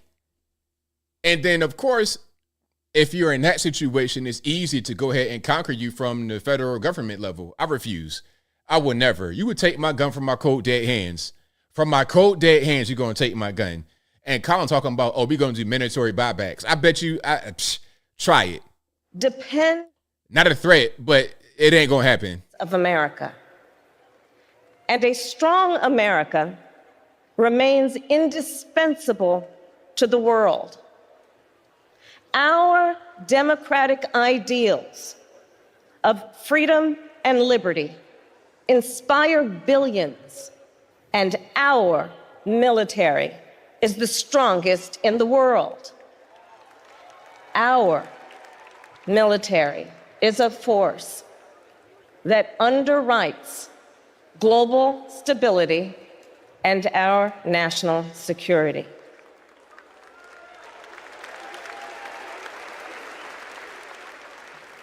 Please welcome Arizona Senator Mark Kelly.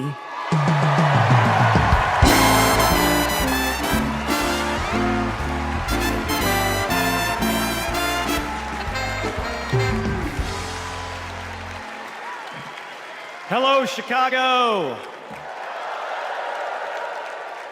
Hello, Democrats.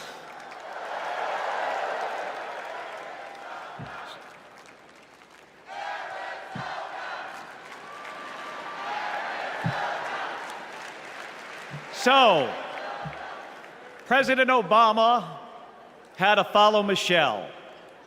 I had to follow Gabby and Pink.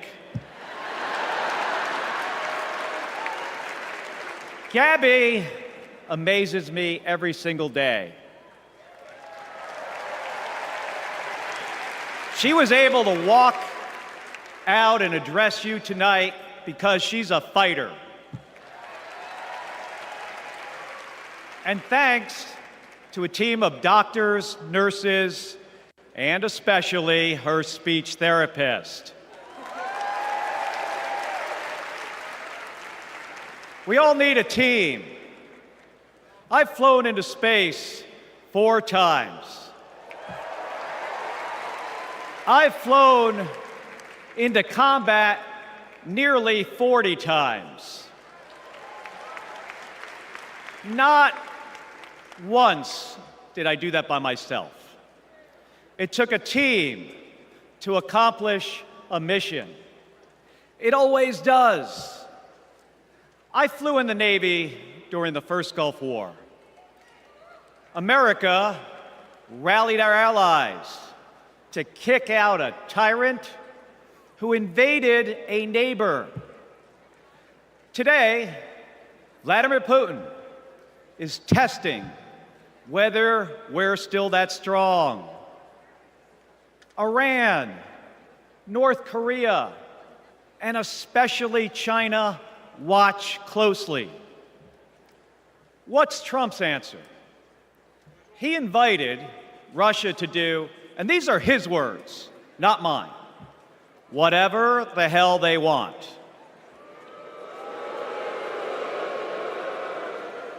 Vice President Harris has always championed America's support for NATO, for Ukraine,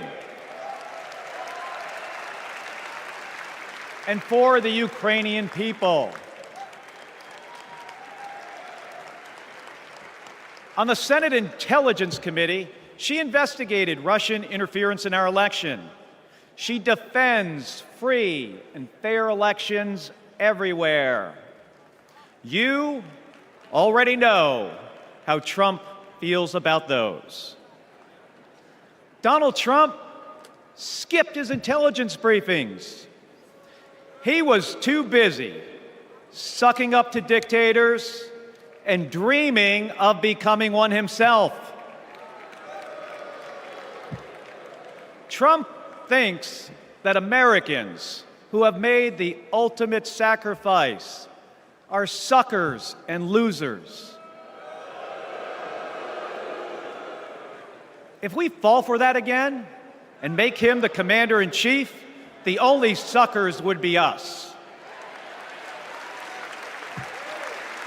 Kamala Harris knows that standing with our allies means standing up for Americans.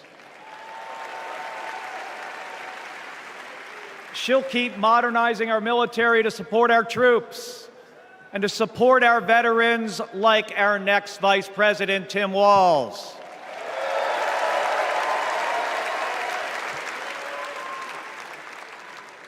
The world laughs at Trump, literally. But folks, it is not funny. When he was president, that meant the world was laughing at us. The threats we face are too serious. The sacrifices our service members make are too sacred. The alliances we've spent decades building are too critical. That's what's at stake now. And the choice isn't even close. But in Arizona and nationwide, this election will be.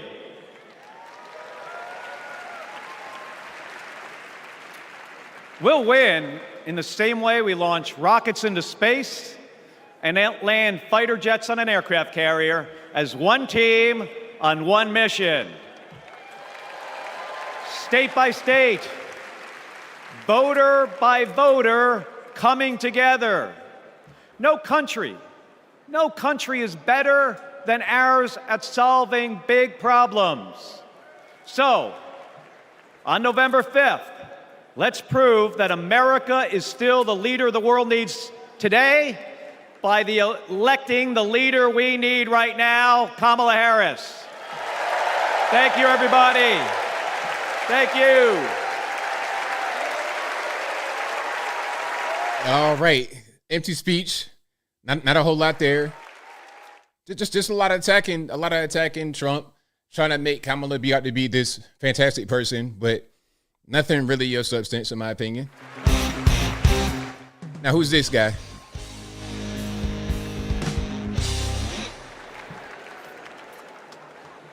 My fellow Americans, I'm proud to have Leon Panetta, Foreign Secretary of Defense. The Congress, the White House, Chief of Staff, CIA Director, and Secretary of Defense.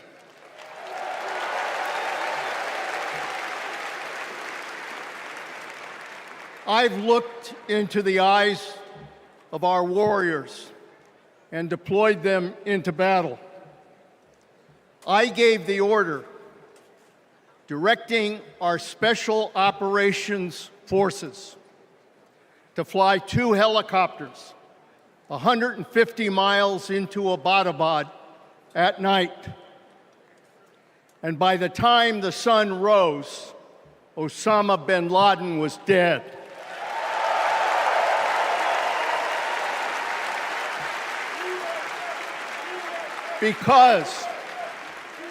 Because nobody attacks our country and gets away with it. Nobody.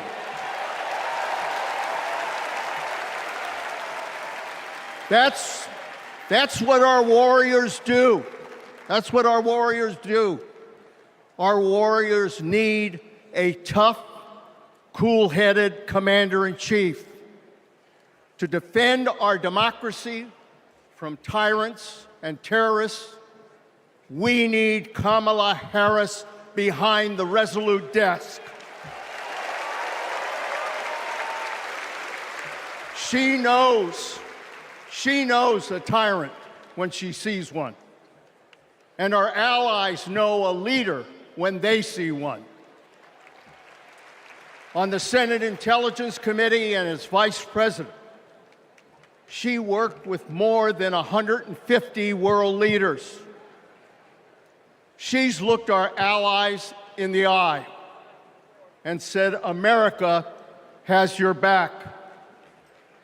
Trump would abandon our allies and isolate America. We tried that in the 1930s. It was foolish and dangerous then, and it's foolish and dangerous now.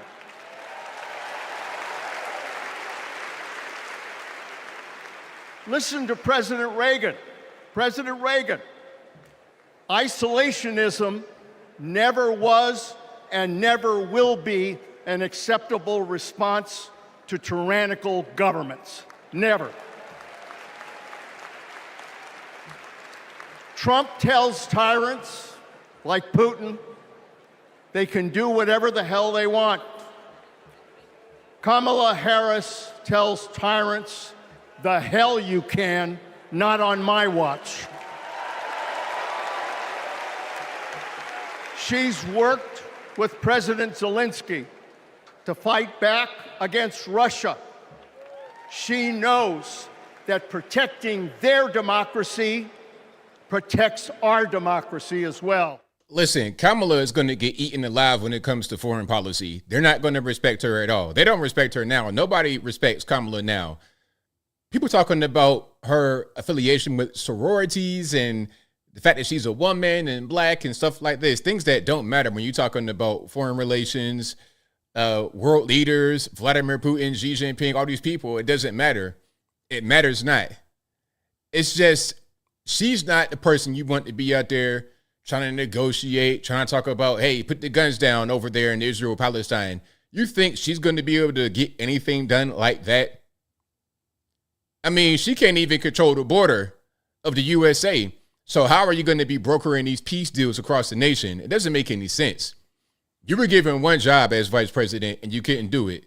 All you really do is just, Kamala, listen, Kamala is the events director. That's all she is. She not even the events director, because she doesn't direct anything. She is a party host at best, a hostess at best. You don't elevate that person to be the leader of the free world. It's not even a sexist thing either, because I don't want to have Ryan Seacrest be the president of the USA either. Although Ryan Seacrest is better at being a host than Kamala would ever be. At least if we had Ryan Seacrest in there, I wouldn't hear no cackling and whatnot. All right. Now, he would get overrun by Vladimir Putin and Xi Jinping the same as Kamala, but at least it'd be a little bit more entertaining. My point is this. People should do what they're good at. Do what you're good at. If you're not good at it, maybe you shouldn't be doing it. And maybe you can work on it and tighten it up. But I think at 60 years old, she is who she is. She is who she is. If you want to host, if you want an MC for your event or something like that, go ahead and get Kamala. You want her to speak at your event. You want her to talk for 15 minutes with a few cackles. Give her about $20,000. Okay, cool. Boom. Do that. But this job, I think not. Critical choice. To vote for someone who stands with our military and stands up for democracy, or someone who will disrespect our heroes and undermine our democracy. My fellow Americans. I tell you what, though, under Trump, you can talk about whatever you want to talk about. He said this, he said that, whatever, man. I'm at the point now where I don't even care about none of that. And really, I've been like that for a long time. Let me tell you something. I've worked with guys that I did not like. I'm talking about, we made a lot of money together, and I did not like them from day one. I got a guy, I ain't going to call his name out, but he knows who he is because everybody hated him. But one thing we all knew while working with this guy is that he can go out there and get that money. Very good at going out there and getting sales.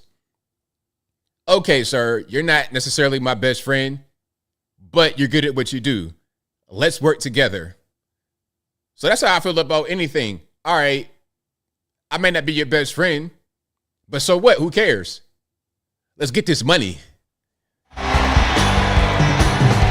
Who's this guy? I'm a dad, husband, congressman,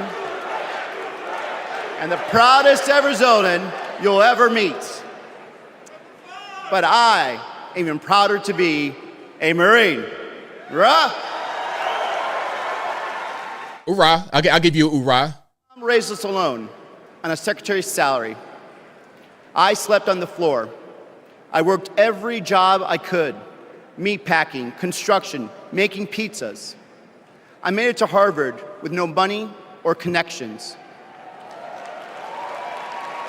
Other kids were happy because they were at Harvard. I was happy because I finally had a mattress. Then I enlisted, fought alongside my brothers with Lima 325 in Iraq. They called us Lucky Lima, but our luck ran out. We saw some of the heaviest combat of the war. And when we got home, the government failed to help us readjust. We have a duty to care for our patriots who serve our nation.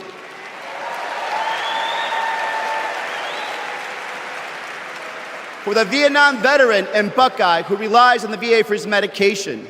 For the Afghan veteran in Pittsburgh who finally got treatment for his PTSD. For the Marine in Milwaukee who relies on the benefits she earned. For my Navajo brothers and sisters who serve the Marines with me, I remember you too.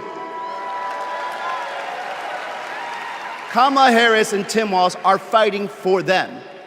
Kamala Harris has delivered more benefits to more veterans than ever before, and has achieved the lowest veterans unemployment rate in history. Vice President Harris has stood up for us and our families always. Tim Walz served for 24 years.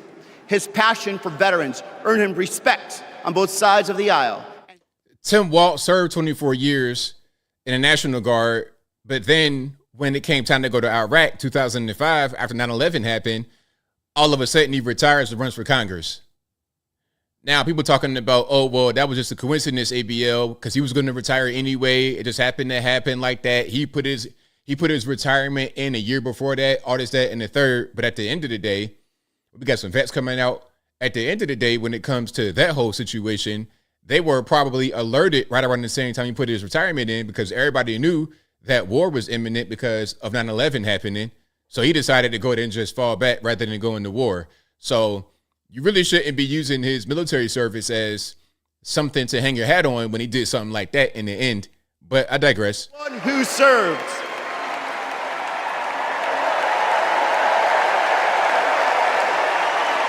But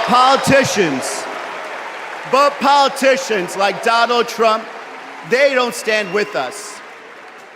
They call patriots like Senator McCain losers. John McCain was an American hero.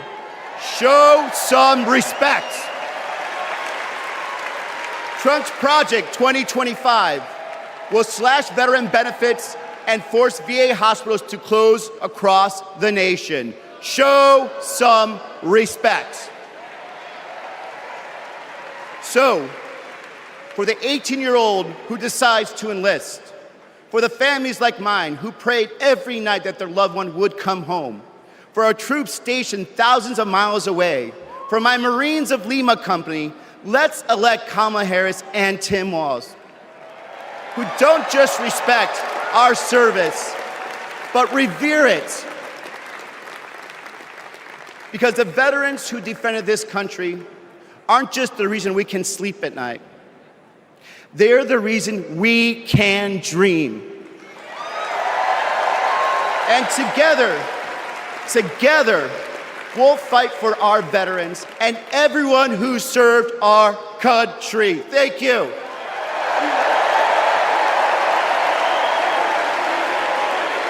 All right, shout out to the veterans. Shout out to all the veterans out there, everybody watching. But to the veterans listening, who do you think would be better for you? Kamala or the Orange Man, Donald Trump? Not Joe Biden. Definitely not Joe. But Kamala or Donald Trump? I think we all know the answer to that. We don't even really got to, we know the answer to that. So that was kind of silly what he did right there. All right. But shout out to you guys for being here. I really, really appreciate y'all. If you're just now coming in or you just came in recently, Kamala will be speaking later on, probably in about an hour and a half, maybe. We'll see. We shall see. They've been going normally till about 12 midnight, maybe like 11:45. So we'll see. I think she's going to be the last person. And let's see how long the speech is going to be. Probably not too long at all. Oh, there go Gretchen Whitmer. Help, they're going to kidnap me. It's 20 federal agents and 2 dummies that joined along with the plan. Help. I'm Governor Gretchen Whitmer.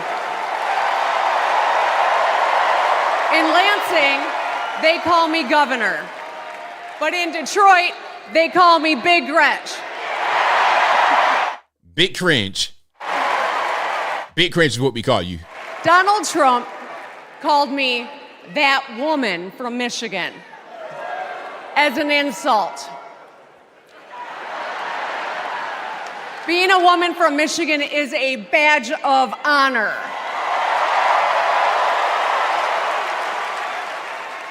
Like women across America, we just GSD. Get stuff done. Now, Gretchen, you know you're going to get memed to death for that one. I joined the sandwich generation. Sandwiched between working and raising my newborn and caring for my mom, who was dying from brain cancer. It was hard, but not extraordinary. It's life.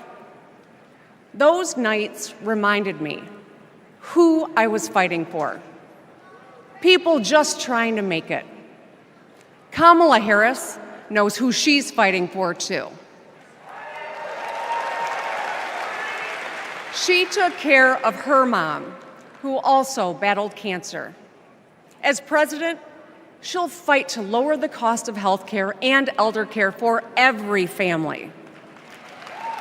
She's lived a life like ours. She knows us. Donald Trump doesn't know you at all. You think he understands that when your car breaks down, you can't get to work? No. His first word was probably chauffeur.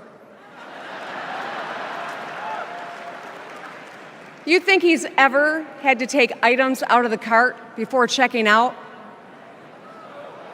Hell, you think he's ever been to a grocery store? That's what the chauffeur is for. But Kamala Harris, she gets us. She sees us. She is us.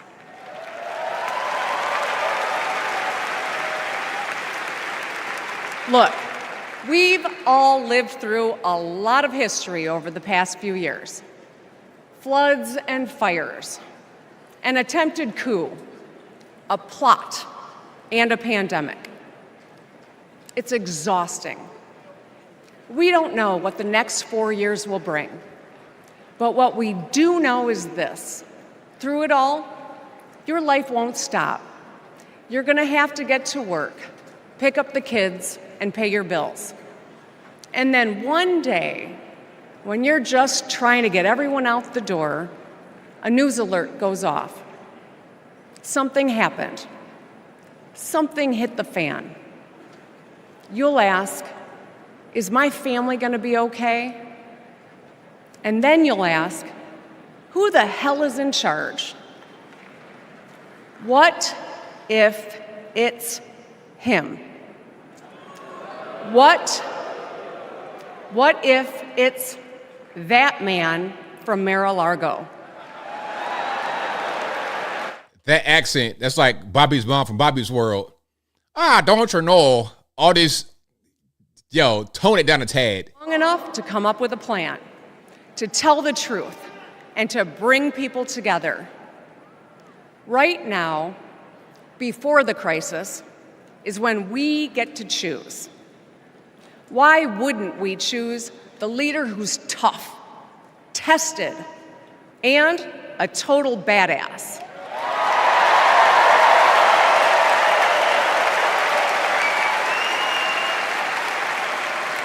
I know who I want as our commander-in-chief. America, let's choose Kamala Harris.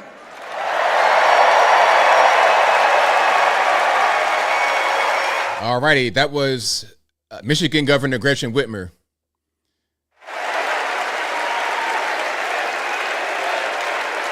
And I saw someone in the chat, some of you thirsty boys, oh, she looks good. Imagine being married to Big Gretch. Hey, imagine being married to Big Gretch. Oh, who is this? Is this Eva Longoria? Hey. Whoa, wait. Hold the phone. Hold up. Hello, Chicago! Yes!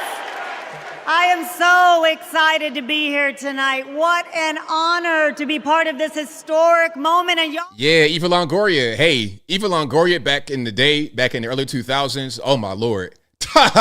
Oh, my goodness. For more than a decade. And she comes from a family a lot like mine, and I'm sure a lot like yours. We were both raised knowing that no one was going to hand us anything, especially as women. That we were going to have to touch every rung of the ladder to get ahead. We were going to have to work really hard. Now, she worked at McDonald's, but I worked at Wendy's. And look at us now. You see, Kamala and I were able to see beyond the horizon because our families supported our big dreams. Well, guess what? As Americans, we're all part of one big family. Somos familia. And as familia, we have to have each other's back. We have to support each other's dreams because Kamala's success is our success. And she supports us to dream big too. So let me tell you, in the Latino community, in our community, we have a saying, "Sí se puede," which means yes. Sí se part way. Say with me now. Sí se part way. We can, so we're going to say, "Sí se puede." So when someone asks you, is she ready to lead this country forward, we're going to say, "Sí se puede." When somebody says, is she qualified for the job, we're going to say, "Sí se puede." When somebody asks, is she going to be the first female president of the United States, we're going to say, "Sí se puede." Our voices, our vote, we're going to decide this election. And let me tell you, the energy tonight isn't just here in Chicago, it's all across the country. People are gathered at watch parties everywhere to celebrate Kamala Harris. Say hello. Yes. It's like watch parties on webcams, I guess. So let's get to work. Let's turn all of this enthusiasm and joy into action between now and November 5th. Let's go. Sí se puede. Sí se puede. French.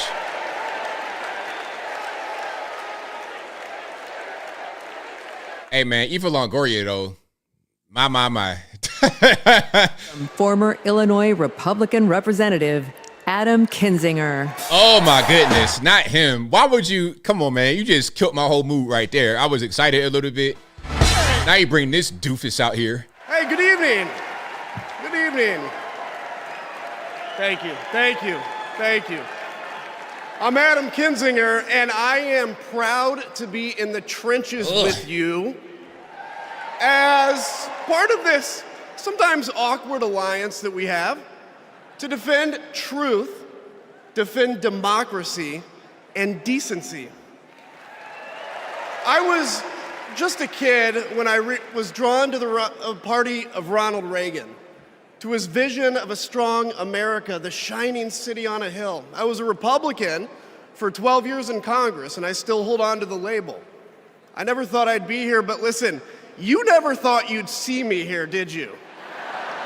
But, sir, we are not surprised. About the Democratic Party. And I want to let my fellow Republicans in on the secret. The Democrats are as patriotic as us. I think not.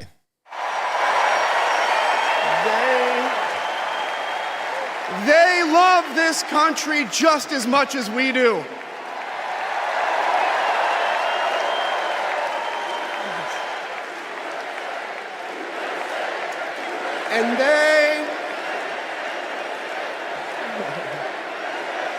And they are as eager to defend American values at home and abroad as we conservatives have ever been.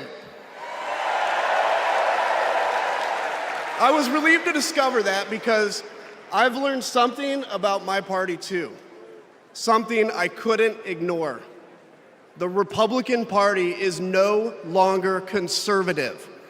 It has switched its allegiance from the principles that gave it purpose to a man whose only purpose is himself.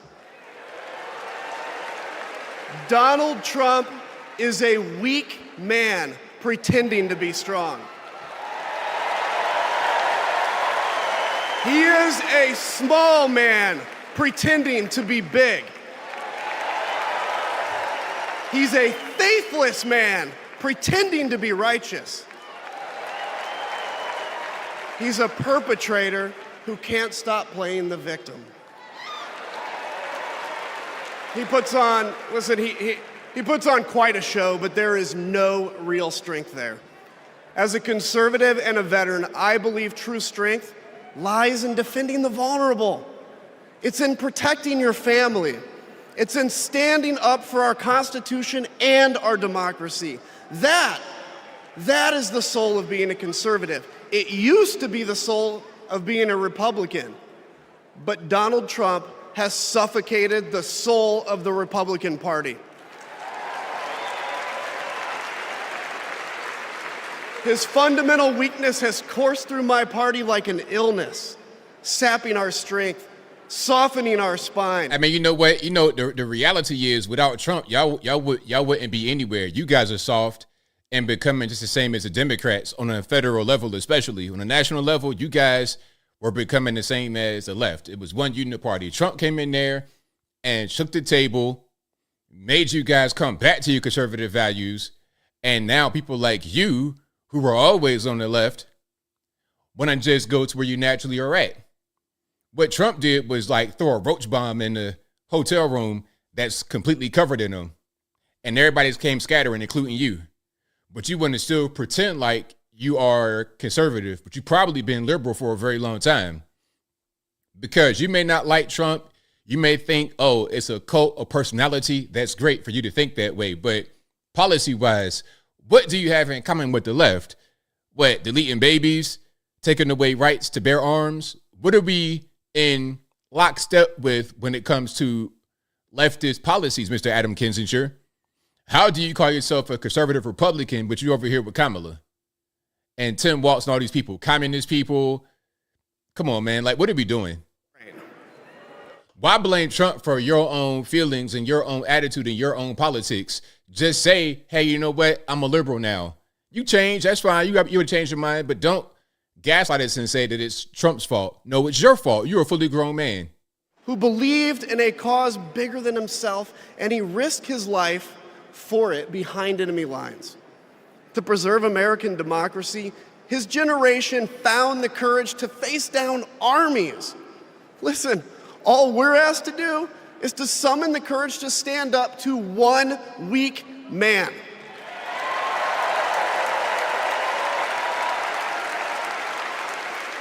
Some have questioned why I've taken the stand I have.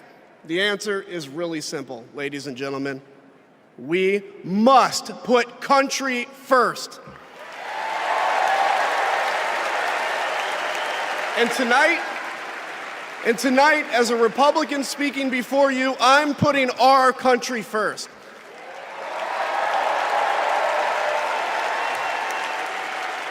Because the fact is, I do belong here.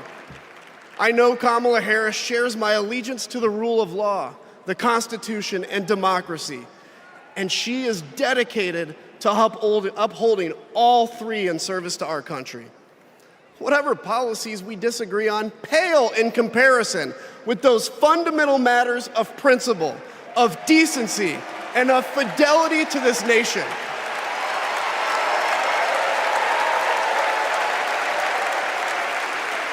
Listen, to my fellow Republicans, if you still pledge allegiance to those principles, I suspect you belong here too. Because democracy knows no party. It's a living, breathing ideal that defines us as a nation. It's the bedrock that separates us from tyranny, and when that foundation is fractured, we must all stand together, united, to strengthen it.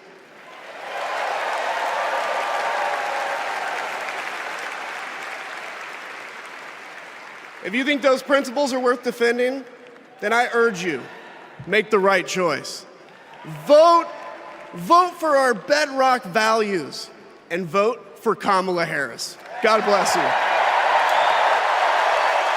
All right, so we have the so-called Republican Adam Kinzinger endorsing Kamala Harris. Now, look, you may not like Trump, and you may say if you're a conservative Republican, you shouldn't vote for Trump. Now, that's bad enough. That's bad enough. But then you want to say go vote Kamala? That's crazy.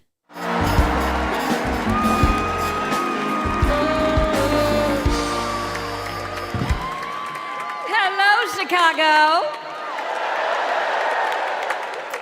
In 1958, a 19-year-old from India left the only country she'd ever known to chart her own path in America. She came here to pursue an education. This is Maya Harris, Kamala's sister. To build a life. Her name was Dr. Shamala Gopalan Harris.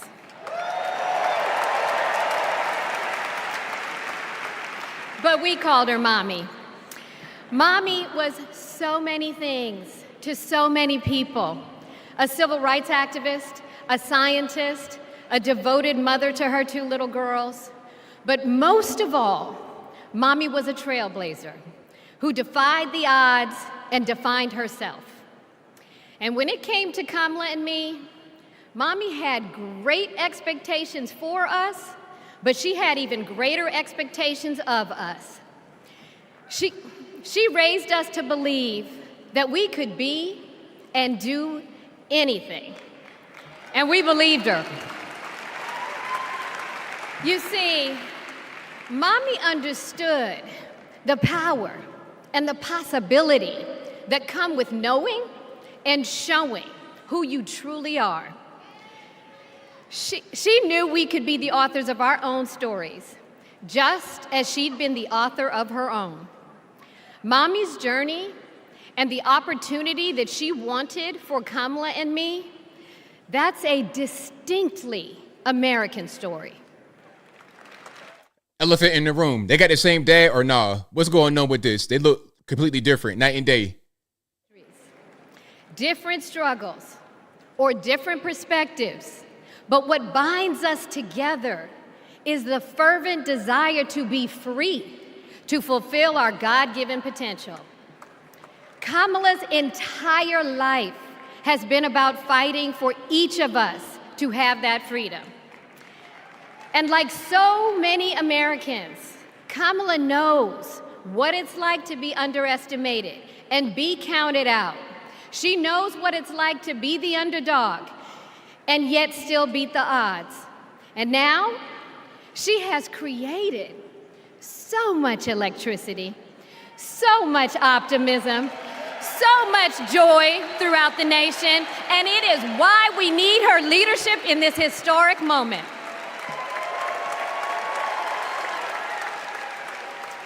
We are living in a time when some are trying to divide us, to separate us in ways that make it difficult for us to come together.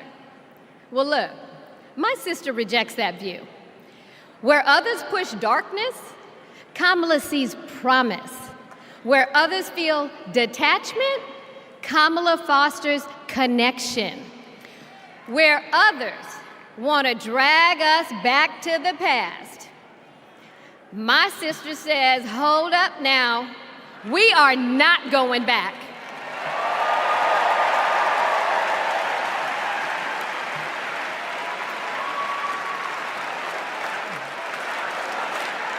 They got the same mom and dad. I don't know. I think maybe Kamala got a lot of her father. And then this lady right here got more of the mother. Separates us. She knows the measure of our success isn't just winning an election. It's about who we bring along and lift up in the process.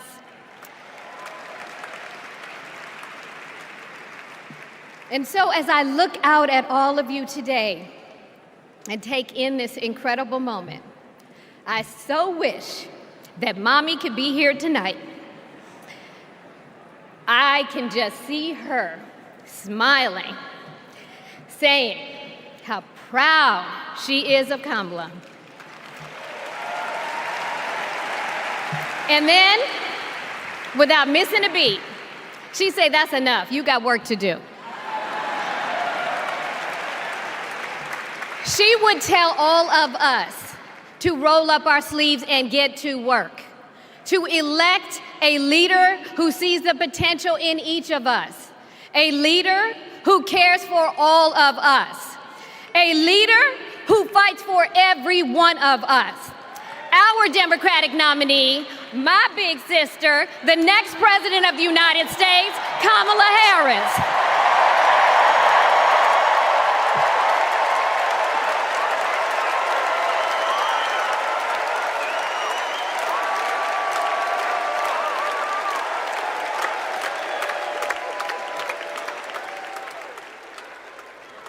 Please welcome North Carolina Governor Roy Cooper.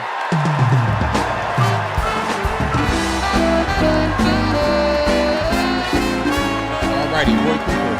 What you got for us, boss? What you got for us? Hello, America. I'm Roy Cooper, the last guy standing between you and the moment we're all waiting for. So I'm going to get right to it. All week, you've heard stories about my friend Kamala. I want to take you behind the scenes of one of them. Are they bringing her out right now, this early? I guess it's time. Now, Roy Cooper, I'm sure he's saying something very, very important right now. We'll get back to that in a minute. But how long do you think Kamala will speak? We've seen her give speeches since she's become a nominee, or the presumptive nominee before she became a nominee officially. We saw the whole Meg Thee Stallion kerfuffle where she spoke for like 20 minutes, and while she was speaking, everybody was leaving because they came out there for Meg Thee Stallion, not her in Atlanta. But that was a 20-minute speech. Her very first speech as a presidential candidate, 20 minutes. So normally these things have been going, these events, the DNC, they've been going from 7 Eastern to 12 Eastern, right around that. Maybe a little bit earlier, maybe like 11:45, 11:30, they might end. We're now at 10:30. So if Roy Cooper speaks for a while, and I don't know what he could possibly say that could last any more than 10 minutes right now. So by the time Kamala comes out, it's like 10:30. Do you think she'll speak beyond 11? If she comes out at 10:30, will she speak beyond 11? How long will the speech be? No more than a half hour, I say. Probably 20 minutes. That's pretty much the extent of how long she'll talk, in my opinion. But let's get back to what my man, the governor of North Carolina, is talking about. I'm sure it's very important. We got a lot of big fights ahead of us, and we've got one hell of a fighter ready to take them on. I know that because I know her. And tonight, hold on, Stephen Ness says 15 to 20 minutes, but it will feel like forever. I think you're right about that. I believe you are 100% right about that. It will feel like forever. yeah. For families who need better health care or a safer place to live, Kamala will fight for you. For parents who want better schools for their kids, for workers worried about a secure retirement for themselves, Kamala will fight for you. For any one of our allies, anywhere in the world, wondering if America still has your back, remember this: Kamala will fight for you. And when she fights, we win. Kamala's ready. Kamala's ready. The question is, are we? Are we going to stand up and fight for Kamala like she'll stand up and fight for us? All right. If you're ready, my home state of North Carolina, stand up. Stand up, Pennsylvania. Stand up, Michigan. Stand up, Wisconsin. Stand up, Georgia. Stand up, Nevada. Stand up, Arizona. Stand up, America. Are we going to stand up? Are we going to fight? Are we going to vote? Are we going to win? You bet we are. Let's go get them.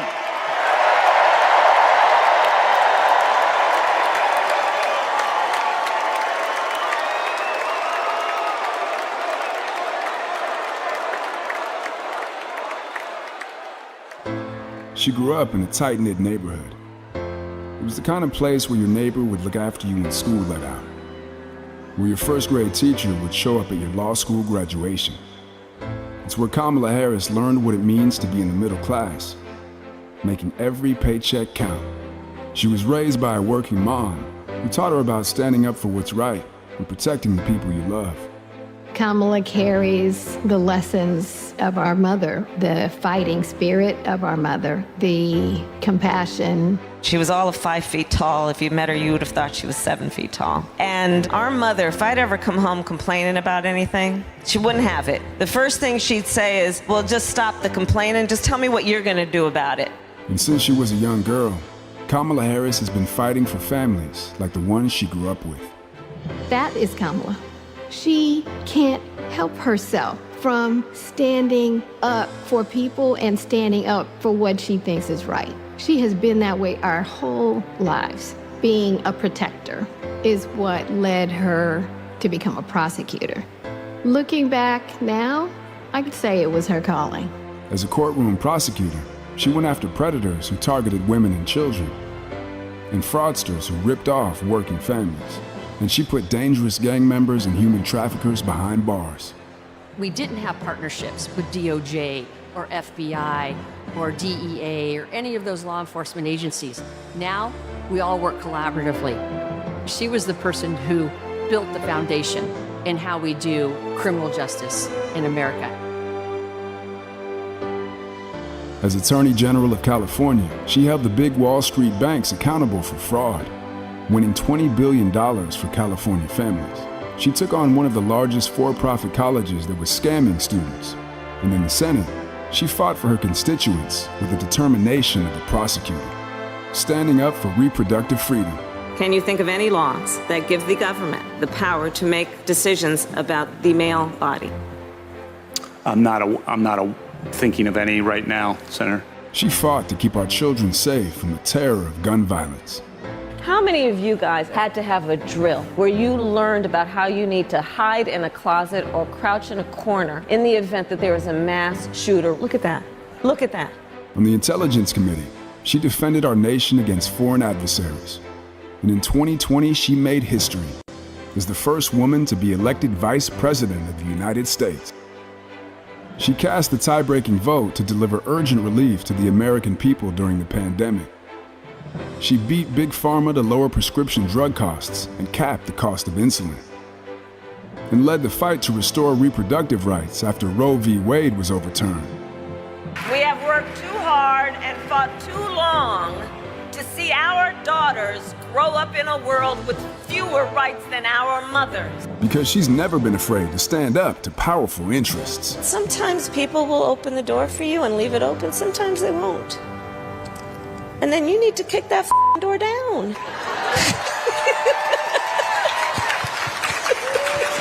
Excuse my language. Now, she's running for president. Families like the one she grew up with. Our campaign is about saying we... I don't want to hear no more cackling. I don't want to hear any cackling during this speech. And if you do a drinking game with the cackling, I don't know, man, you might not make it. So be careful with that. Reached all of those ideals, but we will die trying because we love our country. We believe in our country. We're not falling for these folks who are trying to divide us, trying to pull us apart. We know what we stand for, and we stand for the people, and we stand for the dignity of work, and we stand for freedom. We stand for justice. We stand for equality. And so we will fight for all of it. That's who Kamala Harris is. That's what she believes, and that's what she'll fight for every day.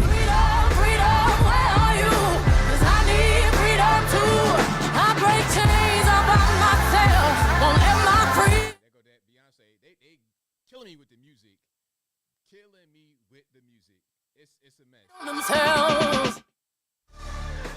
think Beyonce is supposed to perform tonight. So what may happen right now is they may have Beyonce perform before Kamala. Doesn't that sound familiar? That's what they always do. Put a big name act in there to make her appear to be more popular than what she is. Vice President of the United States, Bringing out Kamala right now. Okay. Kamala Harris. So Beyonce may have gone already, or maybe they're going to have her after Kamala. We'll see. I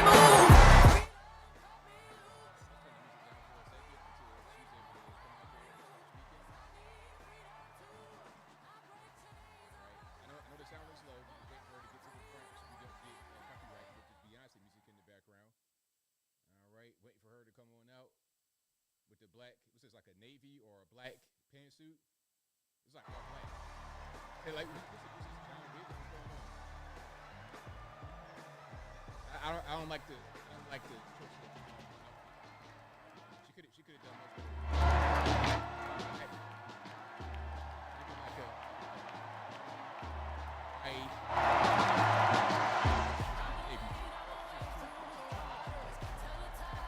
Good evening.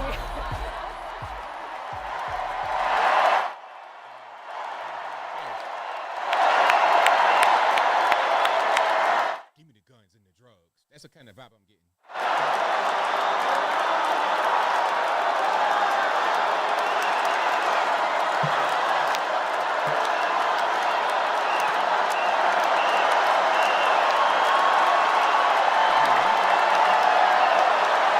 Hold on, you guys can't hear me? You should be able to hear me.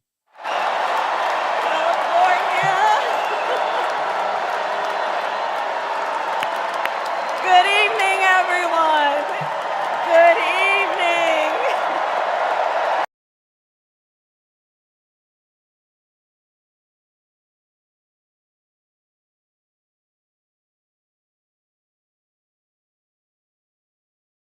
Everyone, good evening.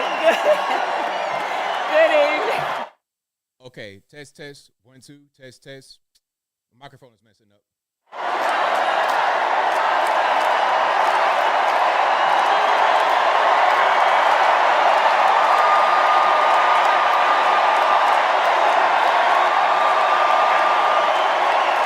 Good evening.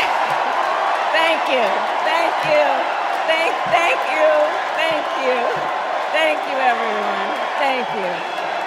Thank you all.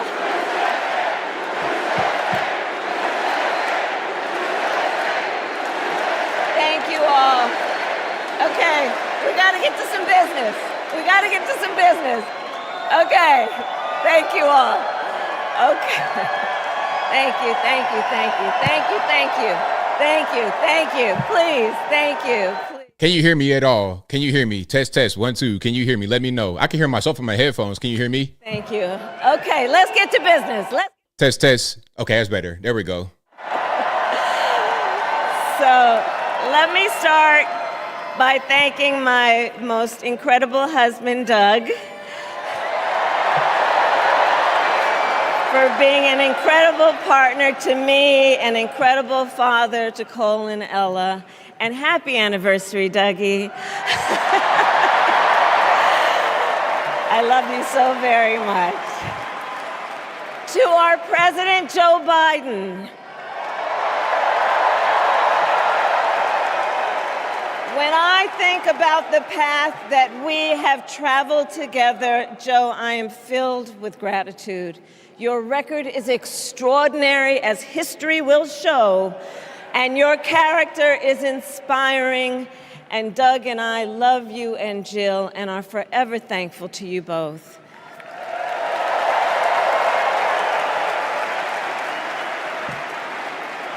And to Coach Tim Walz,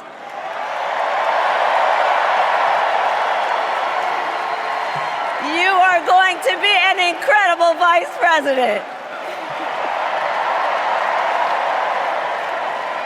And to the delegates and everyone who has put your faith in our campaign, your support is humbling. So, America, the path that led me here in recent weeks was no doubt unexpected. But I'm no stranger to unlikely journeys. So, my mother, our mother, Kamala Harris, had one of her own. And I miss her every day, and especially right now. And I know she's looking down smiling. I know that. So my mother was 19 when she crossed the world alone, traveling from India to California with an unshakable dream to be the scientist who would cure breast cancer. When she finished school, she was supposed to return home to a traditional arranged marriage. But as fate would have it, she met my father, Donald Harris, a student from Jamaica. They fell in love and got married, and that act of self-determination made my sister Maya and me. Growing up, we moved a lot. I will always remember that big Mayflower truck packed with all our belongings, ready to go to Illinois, to Wisconsin, and wherever our parents' jobs took us. Canada. My early memories of our parents together are very joyful ones. A home filled with laughter and music, Aretha, Coltrane, and Miles. At the park, my mother would say, "Stay close." But my father would say, as he smiled, "Run, Kamala, run. Don't be afraid. Don't let anything stop you."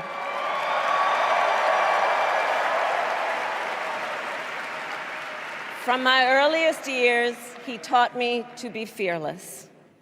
But the harmony between my parents did not last. When I was in elementary school, they split up. And it was mostly my mother who raised us. Before she could finally afford to buy a home, she rented a small apartment in the East Bay. In the Bay,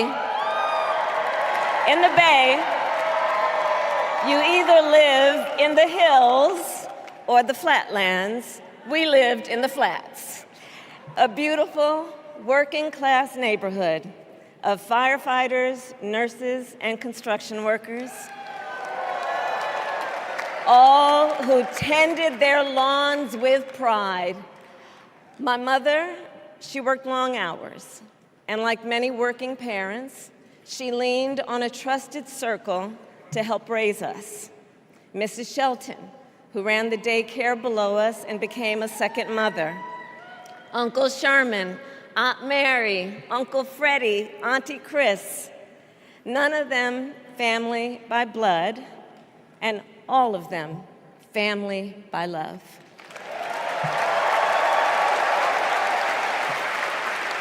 Family who taught us how to make gumbo, how to play chess, and sometimes even let us win. Family who loved us, believed in us, and told us we could be anything and do anything. They instilled in us the values they personified: community, faith, and the importance of treating others as you would want to be treated, with kindness, respect, and compassion. My mother was a brilliant, 5-foot-tall brown woman with an accent. And as the eldest child, I saw how the world would sometimes treat her. But my mother never lost her cool. She was tough, courageous, a trailblazer in the fight for women's health, and she taught Maya and me a lesson that Michelle mentioned the other night. She taught us to never complain about injustice, but do something about it. Do something about it. That was my mother. And she taught us, and she also taught us, and never do anything half-assed. And that is a direct quote. A direct quote. Your Indian mom said that? Okay. In the ideals of the civil rights movement. My parents had met at a civil rights gathering, and they made sure that we learned about civil rights leaders, including the lawyers like Thurgood Marshall and Constance Baker Motley. Those who battled in the courtroom to make real the promise of America. So at a young age, I decided I wanted to do that work. I wanted to be a lawyer. And when it came time to choose the type of law I would pursue, I reflected on a pivotal moment in my life. You see, when I was in high school, I started to notice something about my best friend, Wanda. She was sad at school, and there were times she didn't want to go home. So one day I asked if everything was all right, and she confided in me that she was being sexually abused by her stepfather. And I immediately told her she had to come stay with us, and she did. This is one of the reasons I became a prosecutor, to protect people like Wanda, because I believe everyone has a right to safety, to dignity, and to justice.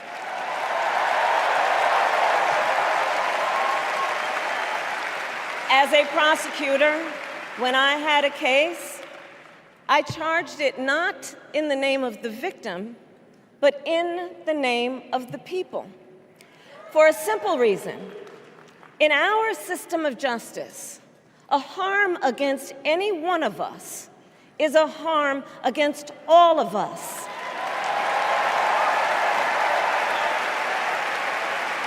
And I would often explain this to console survivors of crime, to remind them no one should be made to fight alone. We are all in this together. And every day in the courtroom, I stood proudly before a judge and I said 5 words: Kamala Harris for the people.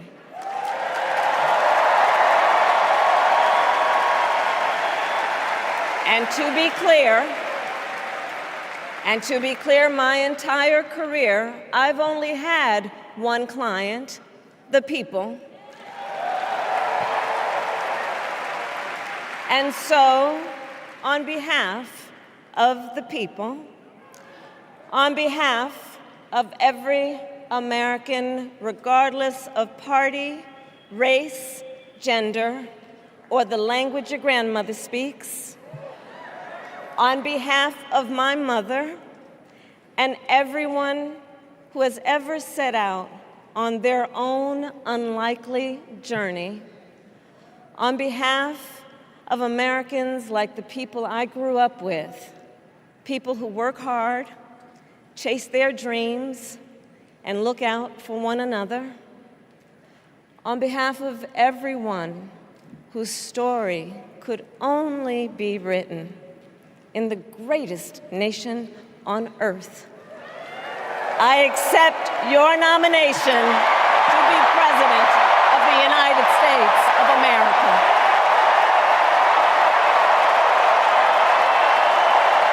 This can't be the end of the speech already. And with this election,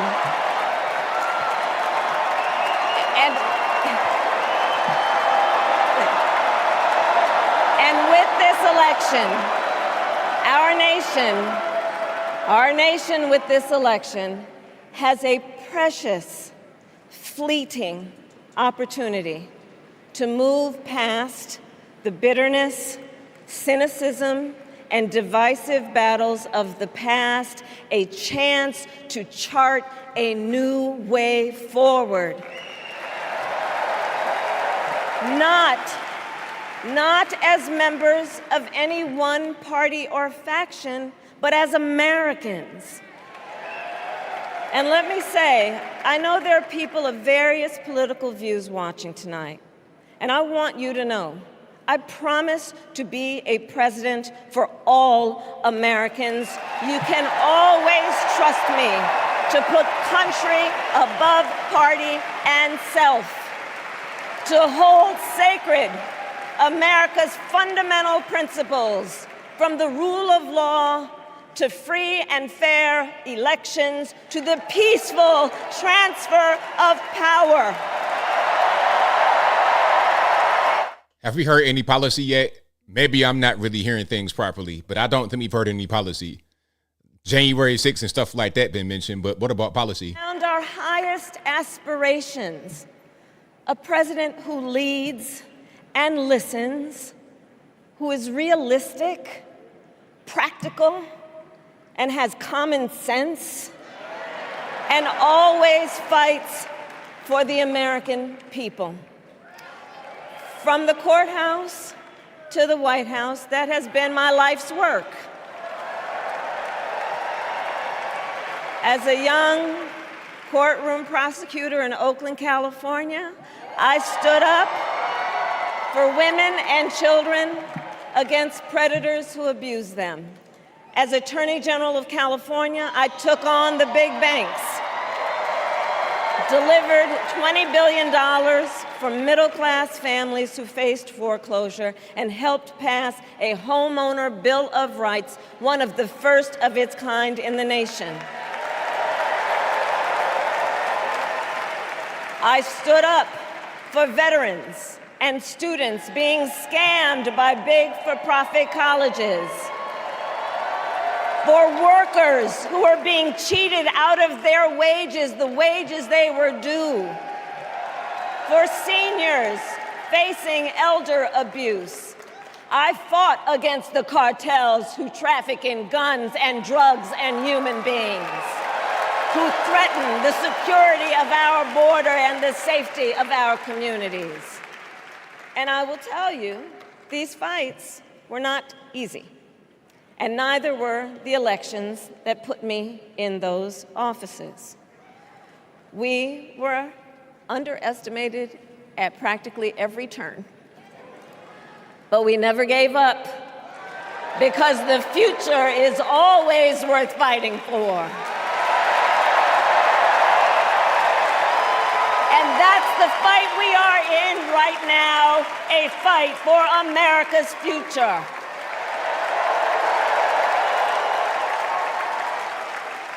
Fellow Americans, this election is not only the most important of our lives, it is one of the most important in the life of our nation. Fear tactics. In many ways, Donald Trump is an unserious man. But the consequences of putting Donald Trump back in the White House are extremely serious. Consider. Is it serious or not? Consider not only the chaos and calamity when he was in office, but also the gravity of what has happened since he lost the last election.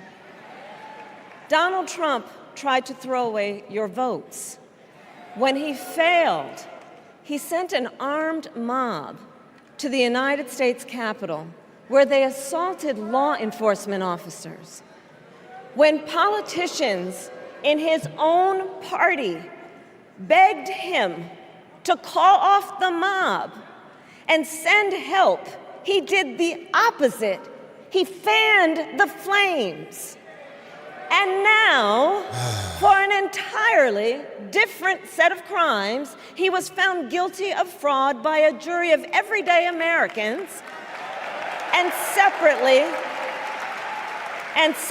found liable for committing sexual abuse. And consider what he intends to do if we give him power again. Consider his explicit intent to set free violent extremists who assaulted those law enforcement officers at the Capitol. His explicit intent to jail journalists, political opponents, and anyone he sees as the enemy. His explicit intent to deploy our active duty military against our own citizens. Consider the power he will have, especially after the United States Supreme Court just ruled that he would be immune from criminal prosecution. Is that what happened? I don't think so. Imagine Donald Trump with no guardrails, and how he would use the immense powers of the presidency of the United States, not to improve your life, not to strengthen our national security, but to serve the only client he has ever had, himself.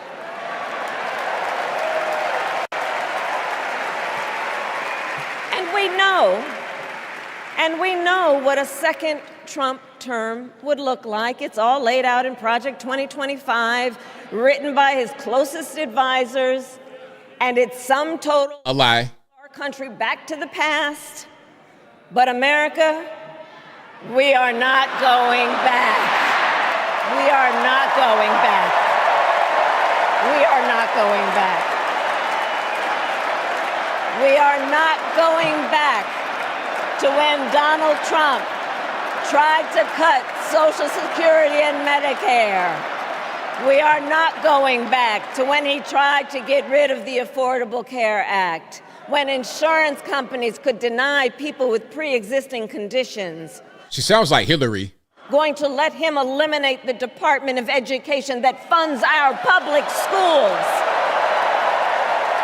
And the kids can't read, so why do we need it? Go ahead and cut that right now. Programs like Head Start that provide preschool and childcare for our children. America, we are not going back.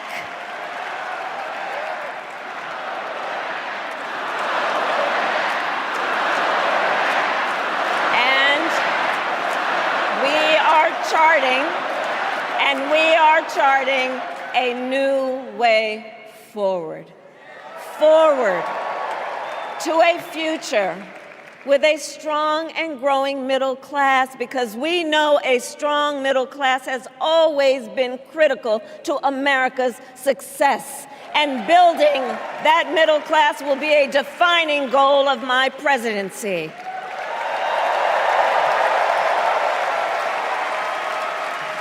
And I'll tell you, this is personal for me. The middle class is where I come from. My mother kept a strict budget. We lived within our means, yet we wanted for little. And she expected us to make the most of the opportunities that were available to us and to be grateful for them. Because, as she taught us, opportunity is not available to everyone. That's why we will create what I call an opportunity economy where everyone has the chance to compete and a chance to succeed.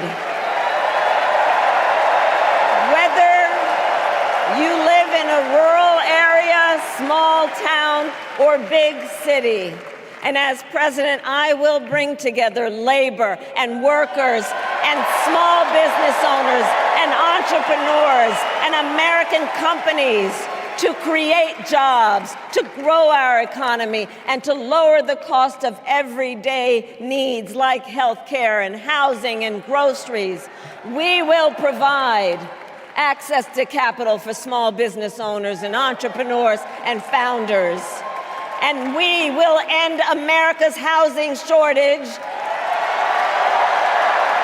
and protect Social Security and Medicare. Now compare that to Donald Trump, because I think everyone here knows he doesn't actually fight for the middle class. He doesn't actually fight for the middle class. Instead, he fights for himself and his billionaire friends. And he will give them another round of tax breaks that will add up to $5 trillion to the national debt. Making up stuff, lying. And all the while, he intends to enact what in effect is a national sales tax, call it a Trump tax, that would raise prices on middle-class families by almost $4,000 a year. So what are you going to do to bring these prices down, Ms. Kamala Harris? Give us some policy right now, please. Thank you. Middle-class tax cut that will benefit more than 100 million Americans. Okay, a tax cut, is that what we're going to do? What else we got? Friends, I believe America cannot truly be prosperous unless Americans are fully able to make their own decisions about their own lives, especially on matters of heart and home. But tonight, in America, too many women are not able to make those decisions. And let's be clear about how we got here. Donald Trump handpicked members of the United States Supreme Court to take away reproductive freedom. And now he brags about it. In his words, quote, "I did it and I'm proud to have done it," end quote. Well, I'll tell you, over the past 2 years, I've traveled across our country, and women have told me their stories. Husbands and fathers have shared theirs. Stories of women miscarrying in a parking lot, developing sepsis, losing the ability to ever again have children, all because doctors are afraid they may go to jail for caring for their patients. Couples just trying to grow their family, cut off in the middle of IVF treatments. Children who have survived sexual assault, potentially being forced to carry a pregnancy to term. This is what's happening in our country because of Donald Trump. And understand, he is not done. As a part of his agenda, he and his allies would limit access to birth control, ban medication abortion, and enact a nationwide abortion ban with or without Congress. Lies, lies, lies, lies, lies. Get this, he plans to create a national anti-abortion coordinator and force states to report on women's miscarriages and abortions. They don't already do that? You already had the information already? They are out of their minds.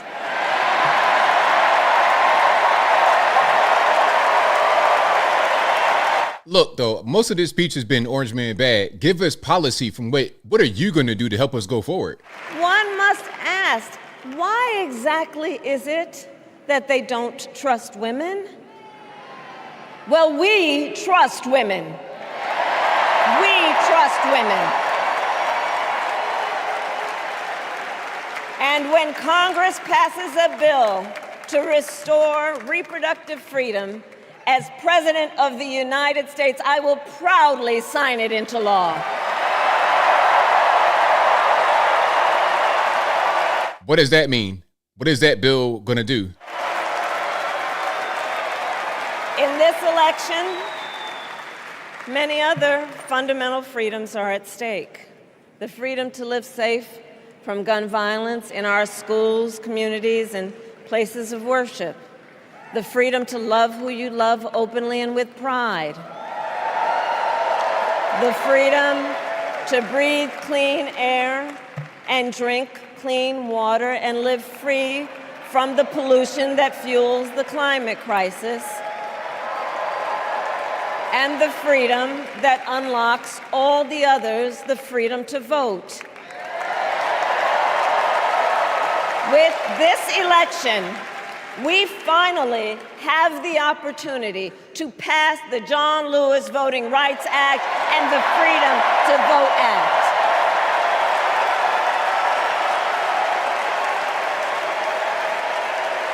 And let me be clear, after decades in law enforcement, I know the importance of safety and security, especially at our border. Last year, Joe and I brought together Democrats and conservative Republicans to write the strongest border bill in decades. The Border Patrol endorsed it. But Donald Trump believes a border deal would hurt his campaign. So he ordered his allies in Congress to kill the deal. Well, I refuse to play politics with our security, and here is my pledge to you. As president, I will bring back the bipartisan border security bill that he killed, and I will sign it into law. I know we can live up to our proud heritage as a nation of immigrants and reform our broken immigration system. We can create an earned pathway to citizenship and secure our border. No way, Jose. No way. And America, we must also be steadfast in advancing our security and values abroad. Oh, Lord. As Vice President, I have confronted threats to our security, negotiated with foreign leaders, strengthened our alliances, and engaged with our brave troops overseas. Who you negotiate with? Commander-in-Chief, I will ensure America always has the strongest, most lethal fighting force in the world. And I will fulfill our sacred obligation to care for our troops and their families, and I will always honor and never disparage their service and their sacrifice.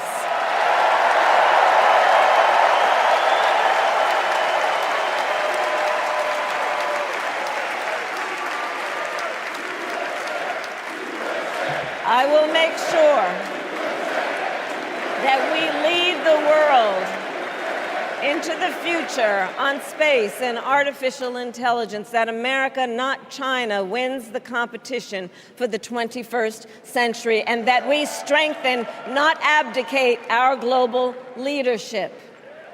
Trump, on the other hand, threatened to abandon NATO.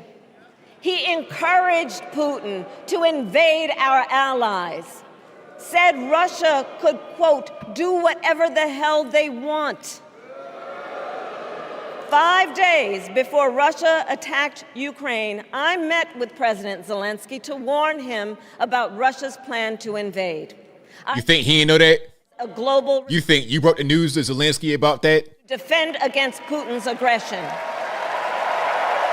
And as president, I will stand strong with Ukraine and our NATO allies. That's going to be a no for me, dog. That's going to be a no for me. Endless wars overseas, billions of dollars for no reason.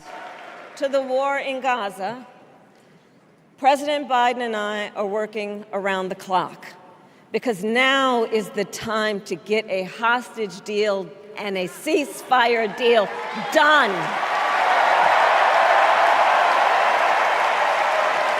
And let me be clear, I will always stand up for Israel's right to defend itself And I will always ensure Israel has the ability to defend itself, because the people of Israel must never again face the horror that a terrorist organization called Hamas caused on October 7. You can't get a deal done right now. You were in office as a vice president. Sexual violence and the massacre of young people at a music festival. At the same time, what has happened in Gaza over the past 10 months is devastating. So many innocent lives lost. Desperate, hungry people fleeing for safety over and over again. The scale of suffering is heartbreaking. President Biden and I are working to end this war such that Israel is secure, the hostages are released, the suffering in Gaza ends, and the Palestinian people can realize their right to dignity, security, freedom, and self-determination.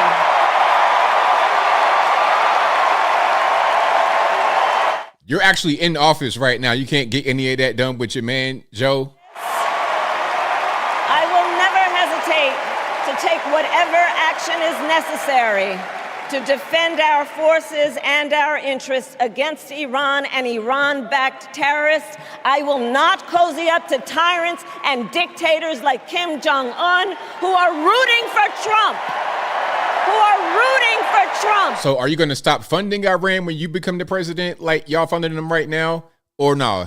They know he is easy to manipulate with flattery and favors.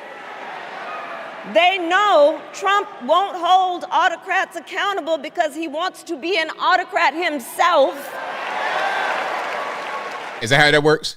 And as president, I will never waver in defense of America's security and ideals, because in the enduring struggle between democracy and tyranny, I know where I stand and I know where the United States belongs.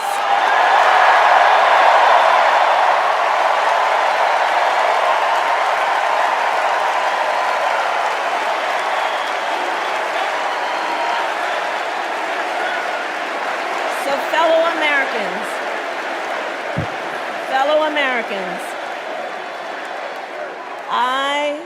I love our country with all my heart. Everywhere I go, in everyone I meet, I see a nation that is ready to move forward, ready for the next step in the incredible journey that is America.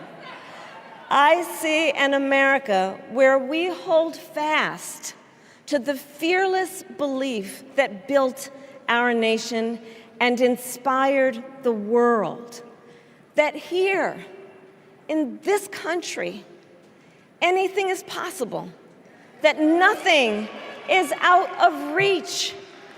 An America where we care for one another, look out for one another, and recognize that we have so much more in common than what separates us. That none of us has to fail for all of us to succeed. And that in unity there is strength. You know, our opponents in this race are out there every day denigrating America, talking about how terrible everything is. Well, my mother had another lesson she used to teach. Never let anyone tell you who you are. You show them who you are. America, let us show each other and the world who we are and what we stand for. Freedom, opportunity, compassion, dignity, fairness, and endless possibilities.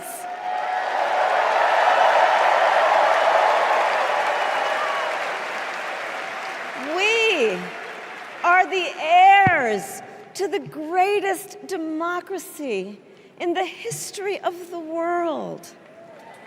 And on behalf of our children and our grandchildren and all those who sacrificed so dearly for our freedom and liberty, we must be worthy of this moment.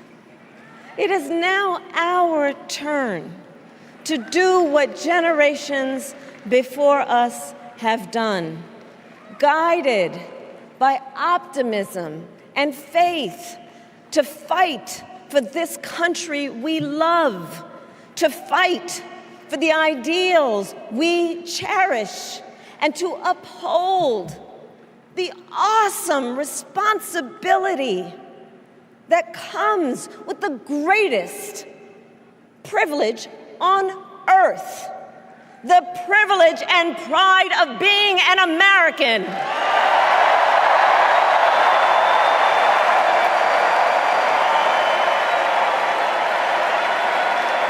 So let's get out there, let's fight for it, let's get out there, let's vote for it, and together, let us write the next great chapter in the most extraordinary story ever told.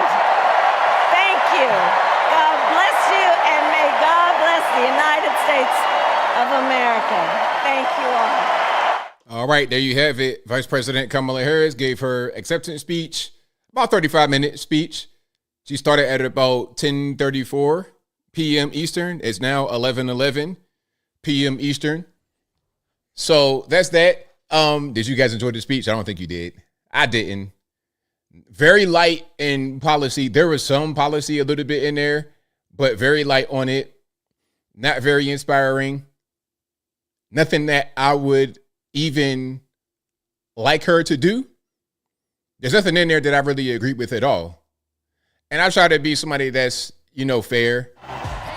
But that was just really cringe. And there goes the husband, Doug. Okay. You going for the real kiss. She's like, nah, we ain't doing that. We don't do that no more. We ain't doing no real kiss no more. You got that when you first got together and that's it. But so Beyonce, there was a rumor.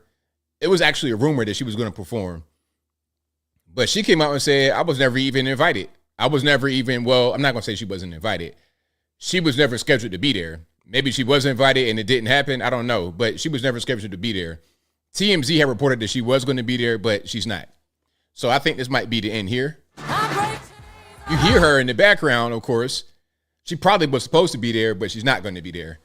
That's just the music they playing, the house music from the CD or whatever they got in there, the streaming service.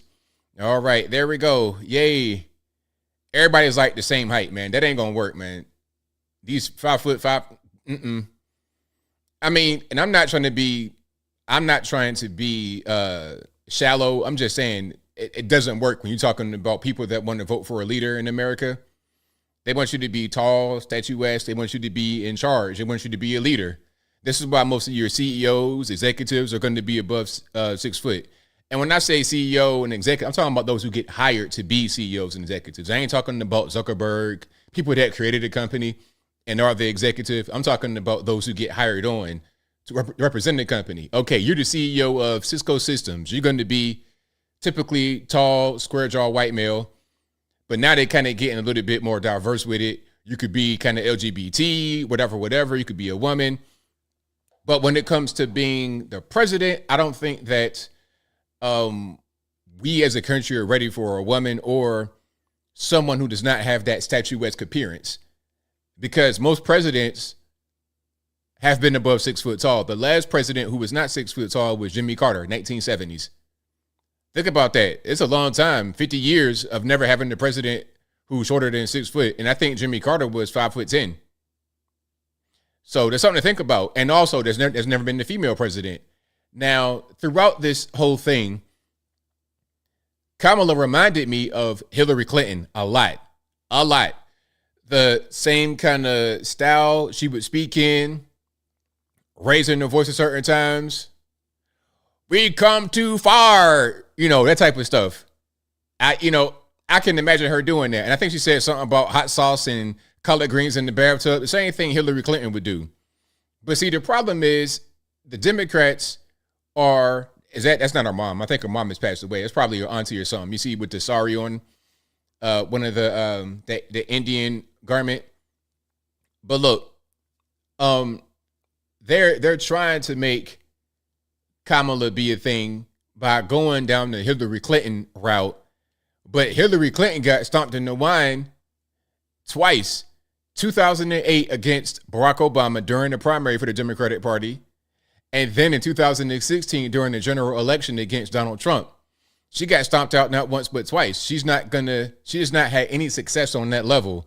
Now, I think she might have been, Secretary of State? Was she a senator or something in New York? You could do stuff like that, and that's fine. But when it comes to this right here, you need a little bit more. That's why they are going through so many changes, so much trouble to try and keep Trump out of the White House, because they know this is a really, really, really important seat. It's serious. It's deadly serious. They would prefer to not have Kamala right here, but they put her in a weird situation. They put her in a weird situation by making her be the vice president for a guy who they knew would not last much longer. They knew he was pretty much out of the door. Okay. So they had to replace him, and Kamala was going to be the one to replace him. Shoot, they knew they knew that it could have been one or two things that happened.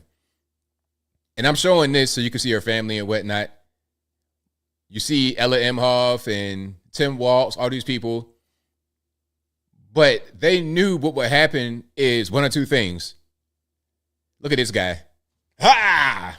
Ha! Like, what's your man that did that screaming? Howard Dean? That was crazy. For you young people out there, you never heard of Howard Dean. What was that, 2004? When he went out there? He was wilding out. We're going to go to Minnesota, and we're going to go to Kansas, and we're going to go to Michigan. Yeah. I was like, sir, you're on TV. We can see you. Don't do that. You're scaring us. Like, are you okay? Anyway, so what are they conversing about? What do we going to have for dinner? Okay, I'm playing. I'm sorry. Shout out to the Indians. Really good people. Hey, but I tell you what though, if I see Kamala in the back of an Indian restaurant, talking about I'm cooking up some curry, I'm gonna go ahead and walk on out. I'm gonna go ahead and walk right on out. Is that our father right there? I don't know. No, that's our pawpaw. With the gray goatee. That's her Indian pawpaw. So her grandparents still living? Kamala is 60. Your grandparents still living? I don't know. That might not be your pawpaw. That might be your aunt or uncle or something. That can't be your grandfather. If she's 60, he got to be 100. He don't look to be that old. All right, but yeah, that's what's happening. But the Hillary Clinton route with the pantsuits, we've gone too far. That ain't gonna work, man. That's already been proven to be ineffective. It's just like what they're doing with the whole communist policy thing. They want to be commies. They want to say, okay, we're going to introduce price caps. That has been tried and failed over and over and over again throughout the history of man. Why try to do it again? Why repeat a failed policy? See, that's something that people should kind of look out for. There was policy mentioned, but it's failed policy. So these are things that don't make much sense to do in real life. They don't make much sense to do in real life at all. All right. So where's the black relatives? Hey, that's her uncle and aunt. Okay, that's what I think. Yeah, that's what I think. So the black relatives ain't nothing. Ain't no black relatives. I mean, at least not on stage. Ain't nothing. I mean, the most you're going to get is her dad's side. But her dad is not black for real. Her dad is a mulatto at best. Her dad is Obama at best. So if your dad is Obama and your mom is not black, then how you get to be black? Because you might look black to people that don't know any better.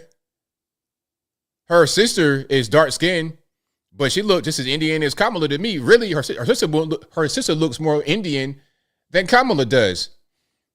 But she has that hairstyle that many associate with black women, and you can think, oh, she's black, but she's not. It's just like Mindy Kaling's brother, who went to a black college on the low as a so-called black man, but really he's straight from the Indian subcontinent. All he did was shave his head off and go by JoJo, and everybody thought, oh, this is a black man.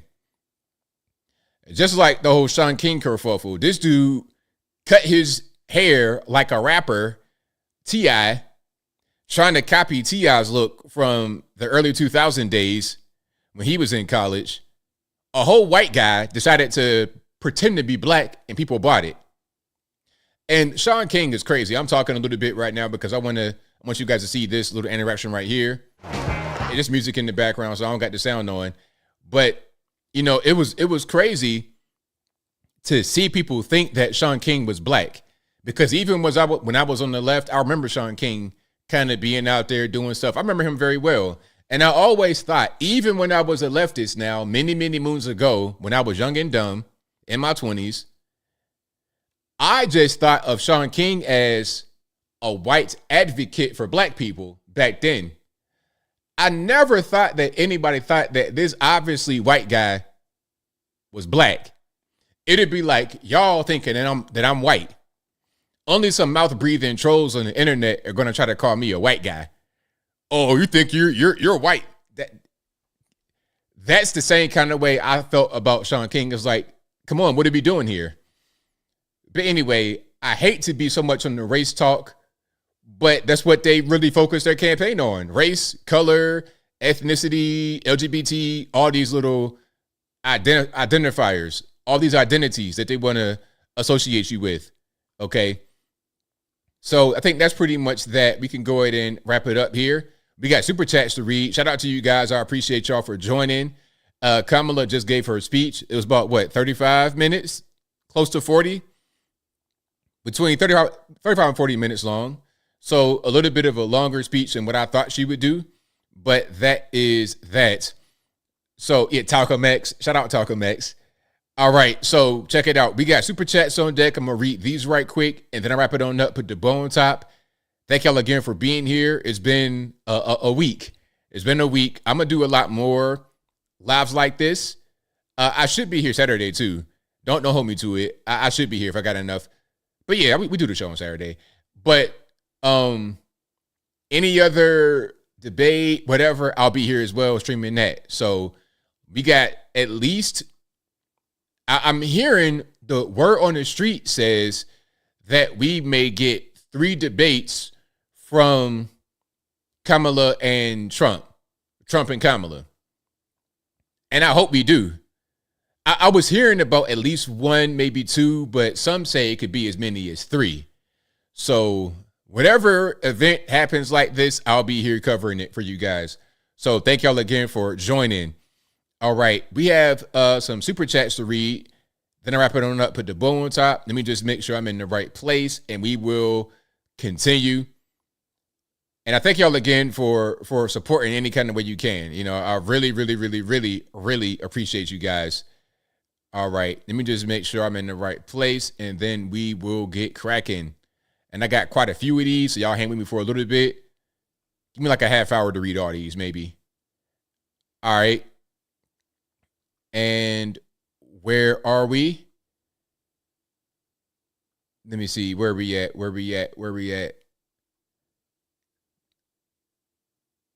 All right. I think I'm good. I think I know where I'm at. Okay.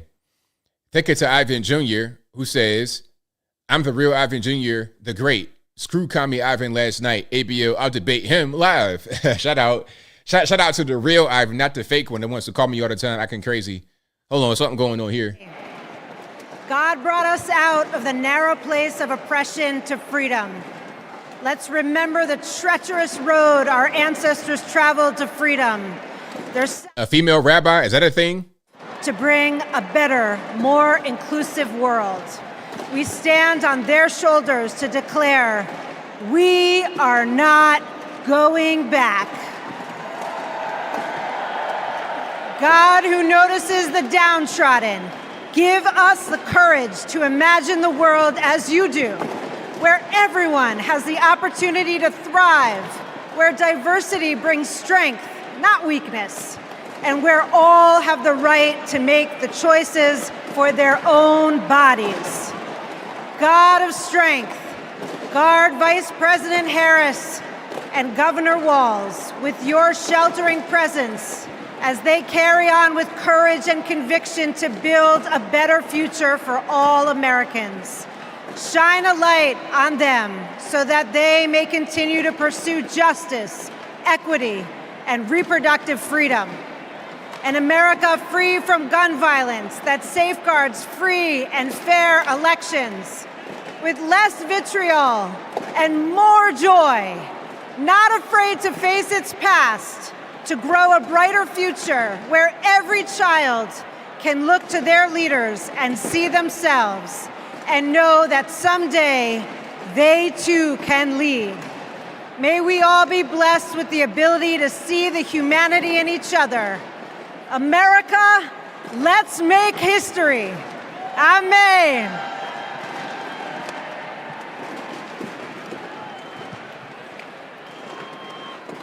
As we close this convention, all right, sir, we heard you.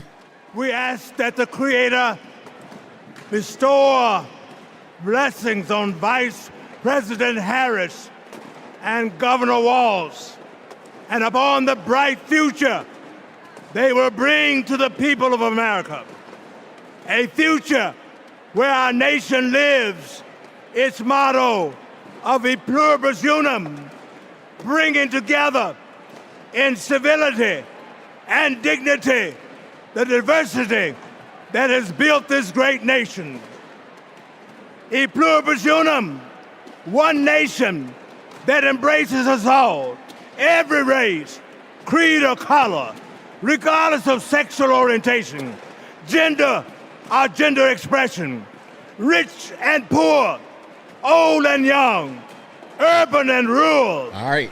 A future, oh God, for every American, where the humanity of all persons will be affirmed and celebrated, where every American has the opportunity and freedom to pursue those inalienable rights of life, liberty, and the pursuit of happiness.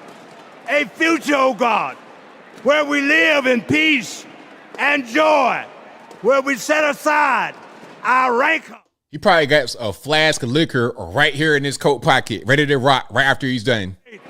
Our common purposes as one nation, one American community, that great city on a hill that serves as a beacon for all the people and all the nations.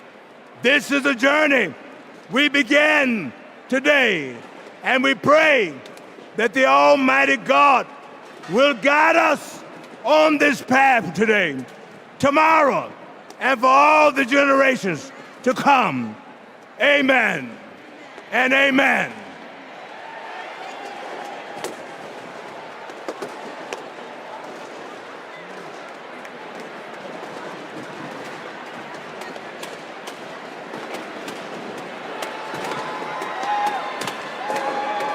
Is there more? What we got going on here?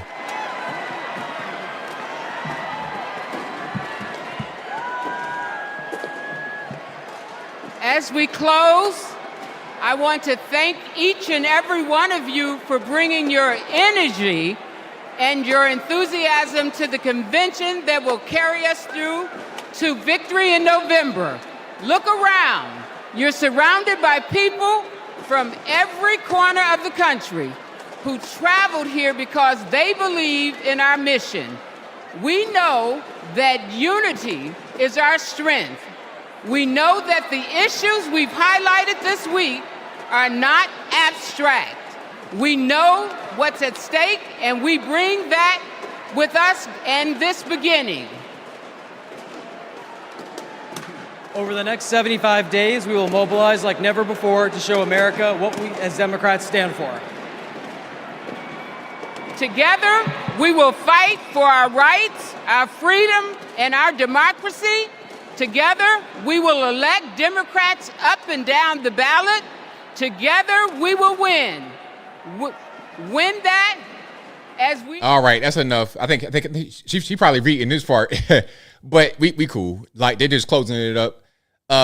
Super chats, let's get back to those. I wanted you to hear from the drunk unk and the female rabbi giving their last little remarks. And let's get back to the super chats. And before I continue with the super chats, if I didn't say it already, thank you guys again for being here. I really, really appreciate it. Shout out to everybody that's been watching, retweeting, super chat, and whatever you do. I could not do the show without you. Shout out to the mobs for keeping the trolls in check. I know we had some pretty packed houses over the past few days because of the DNC. So I thank y'all for doing what you do as always. Couldn't do it without you. And I'll be back, same bat time, same bat place, Saturday, 8 p.m. Eastern to right around right now, 11 p.m. Eastern Standard Time. And of course, I'm here every day putting out pre-recorded content. If you don't know, if it's the very first time watching, thank you, thank you, thank you. If you've been watching for the streams and you've not seen any of my regular 10-minute videos, go ahead and subscribe right now. It's totally free. Ain't gonna hurt nothing. It will improve your algorithm. It will improve your feed to get my videos on there if you're not subscribed to me already. So go ahead and do that for me ASAP before you roll on out. And of course, if you have not liked the video yet, give me a thumbs up. But back to super chats. Give me a little bit of time to read those right quick, and we'll keep on moving. Thank you to Twisted Clown, who says, Nicola Free Energy, cultivate, elevate, breaks it down with mercury and copper, old tech that was hidden. Thank you to Mambo 1278, who says, everyone in that arena is deluded as heck. Matt Walsh was spotted in disguise at the DNC and was kicked out. They don't want to be challenged. Oh, so they did kick him out? I didn't know what they did to him. I know they caught him, but I didn't know they kicked him out. All right. Thank you to JMont124, who says, quote, clock is not ticking, it's banging, unquote, Kamala. Thank you to Ivan Jr., who says, oh, you get to 5 ABL membership. Thank you for that. Thank you to the real Ricky Tan, who says, why do they talk like they haven't been in office the past 3.5 years? And all these problems are from someone who hasn't been in office. Correct. Thank you to Twisted Clown, who says, Watts, California liberal city found lead in water today. Twisted Clown also says, studies show cow farts are actually good for air. Thank you to real Ricky Tan, who says, quote, we are not going back, unquote, exclamation mark. Didn't we already move forward with Joe and Kamala the past 3.5 years? There shouldn't be anything to be moving forward from. Exactly. Thank you to Twisted Clown, who says, Libs, let's play the race card today. Today, every day, always. Thank you to the real Ricky Tan, who says, new chapter. I thought it already started with the current administration. What a joke. Thank you to Twisted Clown, who says, Times talked about Trump 200 plus policies 20. Right. I think the majority, I don't want to say the majority, but a big piece, maybe like 35 to 40% of Kamala's speech was about the orange man. All right. Well, what about you? What are you going to do? What have you done, Miss Bordazar? What have you done for this country? What have you done as a vice president? If you've done anything, I can't tell. Talking about, oh, I called Zelensky to warn him about. You think you are the one who warned him? Oh, thanks, Kamala. Without you, I wouldn't have known what my neighbor's going to do when he already did it in 2008 under Obama with Crimea annexation. That was totally fine, right? When they annexed Crimea from Ukraine, that happened under Obama. What was that? Was it 08? I don't know when that was, but it was under Obama. Nobody said a thing. But the whole Donetsk, all of that starts to happen. Then it's a problem. Whatever. Thank you to Twisted Clown, who says, Times, I already read that one. Thank you to the real Ricky Tan, who says, MSNBC comments are off. Of course. Thank you to Black Lake, who says, I'm only here for your commentary and the music. Thank you for that. That's a great compliment to me. Thank you to Twisted Clown, who says, ABL, next call the wheelchair guy, uttering sounds, random lady. He says he likes the show. Man, listen, that was a crazy moment. I would never forget that. That's like one of the ones that just sticks in my mind. Okay, just like it was like the Howard Dean thing. When I saw it, I'll never forget it. And I was crying. When I first saw Howard Dean do that, hold on. For the young people, I got to show Howard Dean. Can we just show Howard Dean right quick? And we're going to go to minutes. That was crazy. Hold on. I'm going to show it right now, and we keep on moving. Even the thumbnail is crazy. Look at this. Look at this thumbnail. Hold on. Even the thumbnail is crazy. Look at this. What can you be saying on stage at a political rally that calls for all this? What are you doing? All right, let's go ahead and play that. And there's some sound. You know something? You know something? If you had told us 1 year ago that we were going to come in third in Iowa, we would have given anything for that. And you know something? You know something? Not only are we going to New Hampshire, Tom Harkin, we're going to South Carolina and Oklahoma and Arizona and North Dakota and New Mexico. And we're going to California and Texas and New York. And we're going to South Dakota and Oregon and Washington and Michigan. And then we're going to Washington, D.C. to take back the White House. Yeah!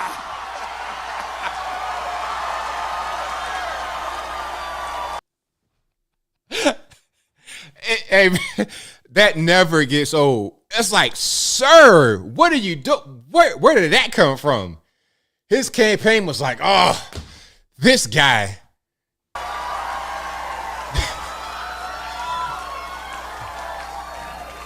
We will not give up. We will not give up in New Hampshire. We will not give up in South Carolina. We will not give up in Arizona or New Mexico, Oklahoma, North Dakota, Delaware, Pennsylvania, Ohio, Michigan. We will not quit now or ever. He almost did it again. He almost did it again. He was in the windup. He was in the windup. Yeah, he was in the windup, but stopped. He's like, you know what? That was a little bit too much. His internal monologue kicked in and said, hey, Howard, let's not do that anymore, okay? So before he let it rip, he kind of just thought about it and stopped. Ever we want our country back for ordinary Americans. That moment right there killed this whole campaign. He was Democratic presidential nominee in 2004. That right there, that was the end. That was it. I will never forget this. This has a permanent, like a loft studio in my thoughts. A loft, fully furnished, all of that, everything. Big cars outside the loft. It has that in my mind. Yeah, so shout out to Howard Dean. Man, and he almost did it again and stopped himself.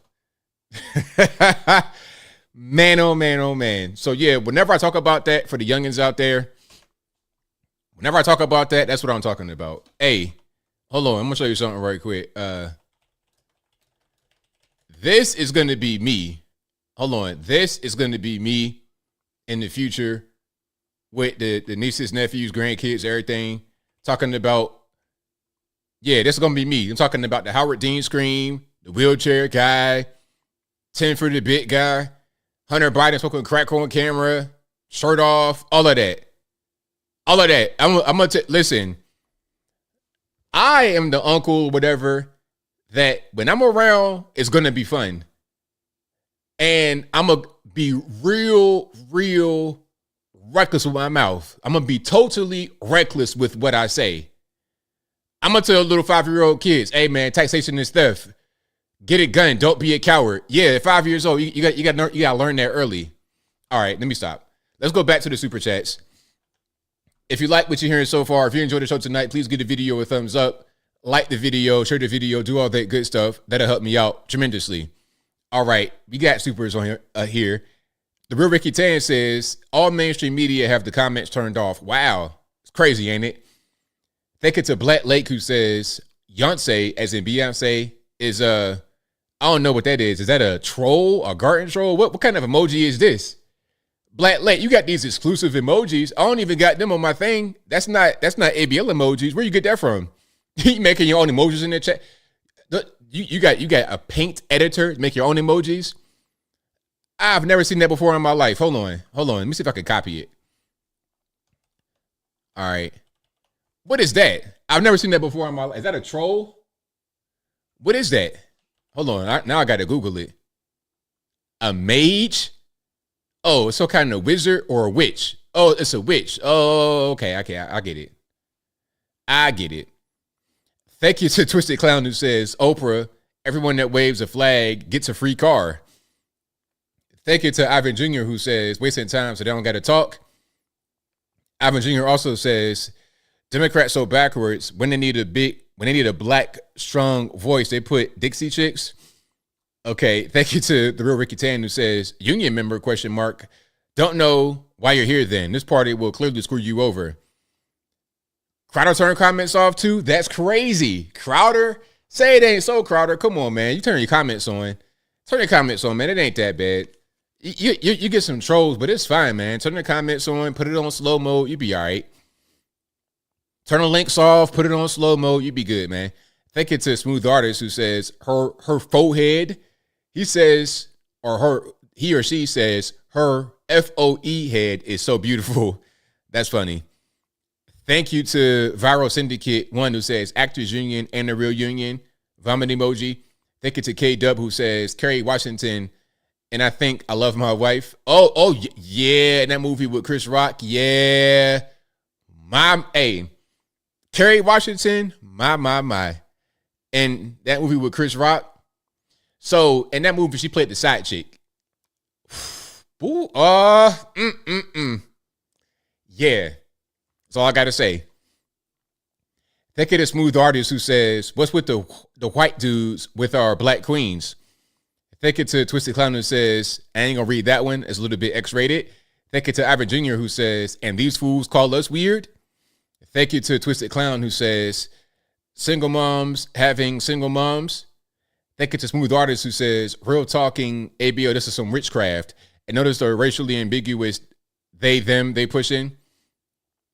Thank you to Ivan Jr. who says, this forehead she got looks like 3D. Hold on. Ivan Jr. says, this forehead she got looks like 3D on my TV. You're probably talking about Kerry Washington. She's like super small, real petite.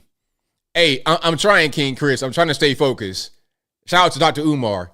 Hey, let's stay focused, brothers. We got to stay focused, brothers. Thank you to NYR who says, appearing in uniform, ? Inappropriate. Talking about that cop earlier. Yeah, that was crazy. How was he on stage with his uniform? Hey, you should just put on a regular suit like everybody else. Why would you put on your uniform? Like they know who you are. You don't got to do the uniform thing. Granny's sister says, Granny hopes you find a good woman. Thank you, Granny. I appreciate it. Thank you. Thank you to Mambo 1278 who says they're going to fry you and make bacon, cop. Exactly. Pigs in the Berkeley Farm like Blake. Yeah. Yep. The real Ricky Tan says clearly a paid stripper. Thank you to Twisted Clown who says I'm getting dumb listening to these clowns. Thank you to Brian Rookert who says it's all buzzwords and platitudes that have nothing to do with her actual record. Correct. Thank you to Ivan Jr. who says they want our guns. Meanwhile, in the UK, knives, machetes are the headlines. What are ways to solve a problem? Exactly. Thank you to Smooth Artist who says, what an bummer. I see what you did there.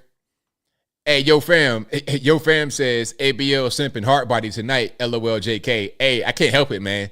I cannot help it. Now, if they would have had the old Rihanna from 07 come out on stage, man, I would have lost my mind.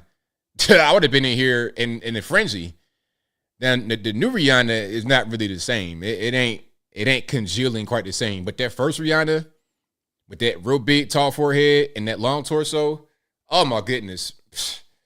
Man, but now it ain't the same. Thank you to TJ Jizzle who says they are attempting to create false emotions to measure up to the horrific crimes of illegal immigrants. Fact. Big facts. Thank you to Twisted Clown who says gun violence program, no border invasion, violence. Thank you to iDizzy who says Democrats advocate for rights until they come Second Amendment. Exactly. Yeah, ain't no more freedom there. Oh, we're all for freedom. Right to choose, bodily autonomy, all this, that, and the third. What about my gun, though? Oh, we can't do that? Oh, okay, interesting. Funny how that works. Thank you to Twisted Clown who says, I want Gabby to interpret for Wheelchair Guy. Man, stop it. Stop it. You guys got to stop it with those, man. That's very inappropriate. I shouldn't even be laughing. Thank you to Twisted Clown. Already read that one. Thank you to Brian Rookert who says, appeals to feminine safetyism and fear. But when you hear the bump in the night, they're looking for the man to go handle it with a gun. Correct. Oh, yeah. Listen, if you hearing, like one time I was in the house, in the bed next to her. In the middle of the night, I hear glass breaking. She screamed, ah. So I got to get up, boom, right away. I got to get the gun and go check it out. Now, luckily, it was just a wall. It was a wall clock had fell.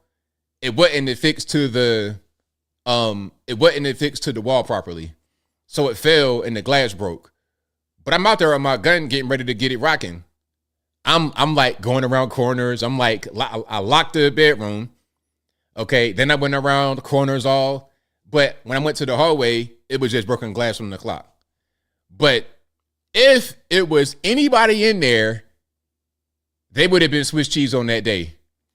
Swiss cheese. Now, they might have tried to shoot me or whatever. Okay, that's fine. But that's my job at the end of the day to make sure that it's taken care of.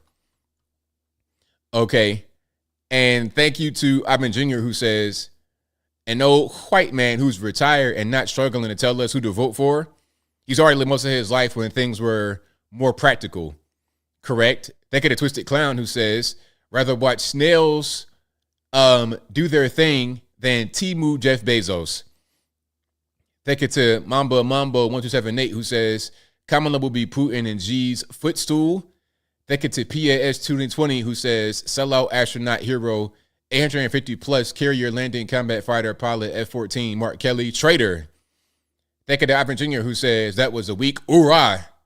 Shout out to the Marines. Hoorah. You know what it is. Thank you to Adizio who says, wow, Tim Walz shamed Vance for going to Yale, but they clapped for this Marine who went to Harvard. ABL, the hypocrisy might be content worthy. Trump 24. Hey, that's a good point. Very, very good point. Thank you to Twisted Clown who says GSD gets. Yeah, exactly. That's what I thought. I was like, what is GSD? Thank you to Brock for short. I like it. I see what you did there. Who says, shout out to you, ABL. It was great to see you on the panel with Anton Daniels and the rest of the gang. Thanks for covering this 5th grade pet rally. Salute. Shout out to you, man. I appreciate you. Yeah, man. Shout out to Anton Daniels. You guys are going to see me a lot more doing collaborative things like that. I was also just on Ashley Dalton's stream on TikTok. She does like advice for women and dating and stuff like that. And the question on that particular stream was about bonnets and Crocs in public. I'll put that video on Uncle ABL tomorrow for you guys. All right. But shout out to Ashley Dalton. Shout out to Anton Daniels. I'll go wherever. Okay, wherever I'll go, make my presence known, and I'll try to leave an impact on whoever I'm talking to and the audience. So I'm glad you were able to see me over on Anton. And shout out to Anton. Anton blowing up. Anton got a motor, man. He's a machine. And I just hope that he can maintain what he's doing because he's at a fever pitch and he's just killing the game. So shout out to Anton Daniels, man. Really, really good content creator and a really, really smart guy. Think of the Pearl Vision who says, Si Se Puede was started by the Farmers Union founder Cesar Chavez, who was actively fighting against illegal immigration. Funny they would use his slogan. That is a very good point. Very good point.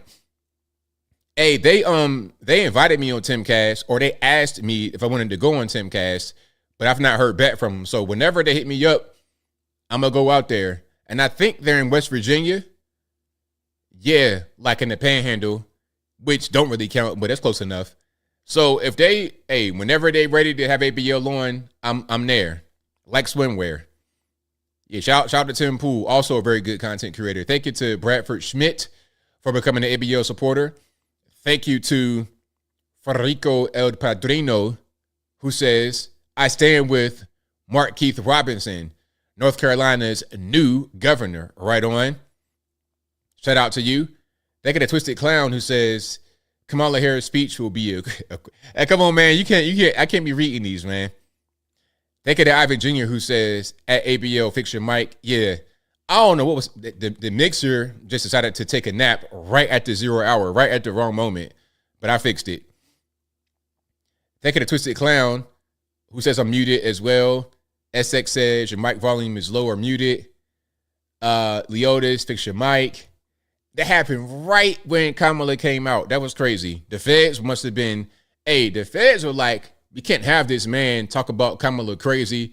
We got to make the microphone messed up. We got to make something happen to where the normie out there in the world couldn't fix it and they got to shut down. But luckily, I'm a nerd, the biggest nerd in your whole life you ever seen in your life. So I was able to fix it lickety split. It was easy. No sweat off my brow was extended to fix that problem.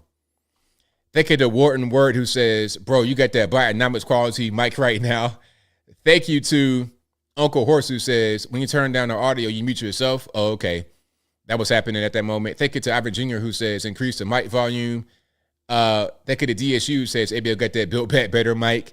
Thank you to Isley Yoda, said, you sound low, turn it up. Ivan Jr. says, hold up, Mayflower moving truck is not cheap. They had money growing up. Oh, of course they had money. They went all over the country. And it's funny how they talked about moving everywhere except for Canada, where she lived from age 12 to 20.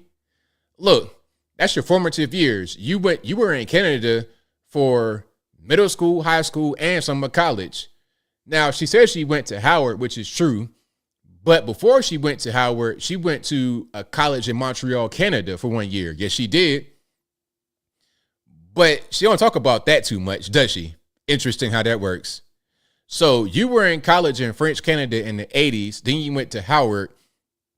But somehow you listening to Tupac? Okay. All righty. Hey, I want her to do an interview in French. And I know she knows French from living in Montreal during those times. I know you know French, Kamala. Parlez-vous français? Come on. Get it on out of there. They could have Dirty Dozen 88 who says, an Indian woman bumping Aretha Franklin, laughing. Right, exactly. Papa Naya Shelley says, she's looking all the way Indian today. Oh, phony AZZ. Personally, I'm still highly insulted by all of that. I'll be Petty Pendergrass. Don't care. Hey, I'm with you.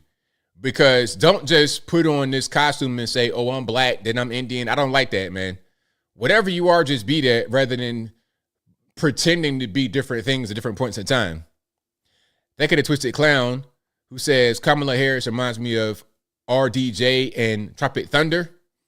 Robert Downey Jr. Thank you to Federico El Padrino, who says Archie Dolezal walked, so this Punjabi X, Y, and Z, I can't read that, could fly. Shout out to you. Hey, you guys with these super chats are hilarious. Thank you to Smooth Artist, who says, we want policies, don't care for backstory. Correct. Ivan Jr. says, Wanda nowhere to be found. She was deleted last year by an illegal. Thank you to Memphis, who says, she may be the great X, Y, and Z of New Babylon. Thank you to Ivan Jr. for gifting 5 ABO memberships. Thank you to Twisted Clown, who says, wheelchair guy gave him more powerful speech. Memphis says, abomination for Biden forbidden. You get it? Abomination as in Barack Obama. Abomination as in the bad thing. For Biden forbidden. All right. Hey, man. Got to use 100% of your brain on that one. Thank you to HP Benin for being a member and saying Trump derangement syndrome is real. It surely is. Thank you to Federico, who says, fun fact, in 2023, Kamala Harris, I ain't gonna say what you put there, but it was something a little X-rated. The Black Rock operative went on a black college and Hispanic organizations tour promoting abortions while being a wife, mother to a Jewish man and his kids. Hey, man, even where we live in, thank you to LP, who says, you think Martel will vote for her? That's a really good question. I don't think so. I think Martel might be mega gang, but maybe I'm wrong about that. Shout out to Moramasa S, who says, I seem to remember she messed with a married man for benefits. Sure did. Willie Brown. Shout out to Willie Brown. Thank you to Pearl Vision, who says, her whiny drunk voice is annoying. Lydia, thank you to Lydia, who says, I hope they'll fact check her. Nah, they won't. Thank you to Tisha, who says, it sounds like her speech is a patchwork from everyone else's speech this week. Correct. Absolutely. Probably the same speech writers writing everybody else's. Thank you to John McHugh, who says, Kamala trying to look like Hillary. Sad. Thank you to Big B, who said, hatred, projection, TDS, and no policies. That's a great way to summarize a speech. Thank you to TJ Jizzle, who says, we will. Why is it not I did while in office as VP? Answer that. Great question. Thank you to Pearl Vision, who says, I wonder how many she has had being a side chick. Hey, Good question. Thank you to Buster5, who said, Cam scam clan with no plan. All right, these tongue twisters. How much wood could a woodchuck chuck if a woodchuck could chuck wood? Cam scam clan with no plan. I got you, boss. Thank you to Ivan Jr., who says, every time she delivers a promise, her voice cracks and sounds shaky. Anyone else notice? Isn't that a sign of deliberately lying? I didn't really pick up on that, but I think you wanted something. Thank you to Jennifer for being a member and saying Kamala has done zero, correct? Thank you to Tisha for becoming an ABL supporter. Thank you to John McHugh, who says, what has Kamala done? She can abandon her post and go on campaign like this? What has she been doing for the past 4 years? I told you already, she's been the person they send out to do events. Not even the event coordinator. She's the host, a party host, a hostess, basically like AOC, a hostess, waitress, hostess, bartender, you name it. That's what she does. Now they've elevated her to try and become the president. That's a crazy promotion right there. That's like working in the back of the house or the restaurant washing dishes one day and the next day is your restaurant. That's not how that works. Thank you to Twisted Clown, who says, shout out to Kim Jong-un. He is MAGA. Thank you to Frederico, who says, this was creepy as drag queen story time. Oh, that's the scariest thing in the world. Drag queen story time. Listen, drag queen story time, it's like weaponized clowns. Hey, when I was a little kid and I saw the first it scared me to death. I'm 7 years old watching this movie for the first time. Now, when I'm this age, I'd never really seen a scary movie before. I probably haven't even seen Jason yet because I'm like 7, 8 years old. When I saw it, I was like, man, what in the world is this? So ever since then, I've not been a big fan of clowns. Not when they get weaponized, meaning you got this big 6'5" dude looking crazy in the face with breast. It's just too much. It is too much for me. All right. Anyway, I digress. Thank you to TJ Jizzle, who says, why are they acting like me? Trump is the incumbent. Or acting like Trump's the incumbent. Well, yeah. I guess she was saying, why are they acting like Trump's the incumbent? Yeah. Because all they really have is attacks on Trump. Vote for me because I'm not Donald Trump. That's all they really got. When it comes to policy, they're light. Because the policy would be a continuation of what you already been doing, right? And what they've been doing has not been very good. So since they can't campaign on actual policy, they got to campaign on, I'm not Donald Trump. I'm not orange. I'm really a brown person, so vote for me. All right. Thank you, Michelle. Michelle says, you are my favorite nerd. Thank the good Lord. Thank you for that. I appreciate you. It means a lot to me. Thank you to Catholic Lance, who says, I fell asleep for most of this speech. LOL. I don't blame you, man. You could shoot a nice, good old shutout after that one or during that one. Thank you to A-Train132, who says, ABL, thank you for all these live streams and hilarious commentary. My man, all of us here appreciate it. Thank you, man. I appreciate you. I appreciate y'all. Really, really, I do. Thank you to Frederico, who says, women in hijab are more attractive than O's and pantsuits. And I'm a Christian. Right on. Shout out to, I got a few more here. All right. Shout out to Sean K, who says Kamala was coherent and brought up a lot of emotional stuff. Do we think she appealed to people on the fence? That's where the real battle is. I'm still Trump 24, but does this hurt or help? I don't think it really did anything because the speech was okay, but it wasn't all of that. And I think we are judging her speech based on how badly Biden does. Biden was he was pitiful because he's 1,000 years old. So if you have a functioning brain in your head and you could speak a little bit, you've had any kind of training, Toastmasters or whatever, you be able to do what she did. It wasn't really that impressive to me. So I don't think it really helped her that much. I think if you were going to vote Kamala, you're already going to, that didn't change your mind one way or the other. And if you were going to vote Trump, that didn't change your mind. And if you were on the fence, it probably didn't change your mind because, again, she was light on policy. If I'm on the fence and I'm a serious voter, I want to hear your policy. Okay, I know why you think Trump is bad. Why are you good? And that's where she came up short, in my opinion. Maybe I'm wrong. Thank you to Sean K, who says, Kamala, already read that one. Thank you to Mitch Connor 91, who says, ask a black voter, did you ever see an Indian black in your life? And did you ever think about, yeah, I ain't gonna read that one. Why would you say that, man? Mitch, why would you say that? Thank you to Alejandro Murillo, who says, California for Trump, right on. Thank you to Nash Brayman, who says, did you hear about the 818,000 jobs that were removed from the current jobs report? I did not hear about that, but that's crazy. That's a pretty big chunk. Thank you to John McHugh, who says, thank you, ABL, for covering this and suffering through this. Hey, no problem, man. Thank you for being here. Thank you to Federico, who says, Morgan Freeman closing the DNC is crazy AF.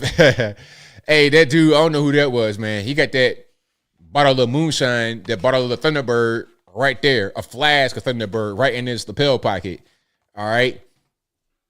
After this speech, he about to go right back outside the convention center like this. Okay, I'm playing. Shout out to Snickers' mom, who says, remember tonight's message, which was said 1,000 times. We will never go back. They mean that we would never go back, but forward with this progressive movement. You're correct about that. Absolutely. Thank you to Bina, who says, I wanted to be the one to point out that her dad was not even at the DNC. That says everything.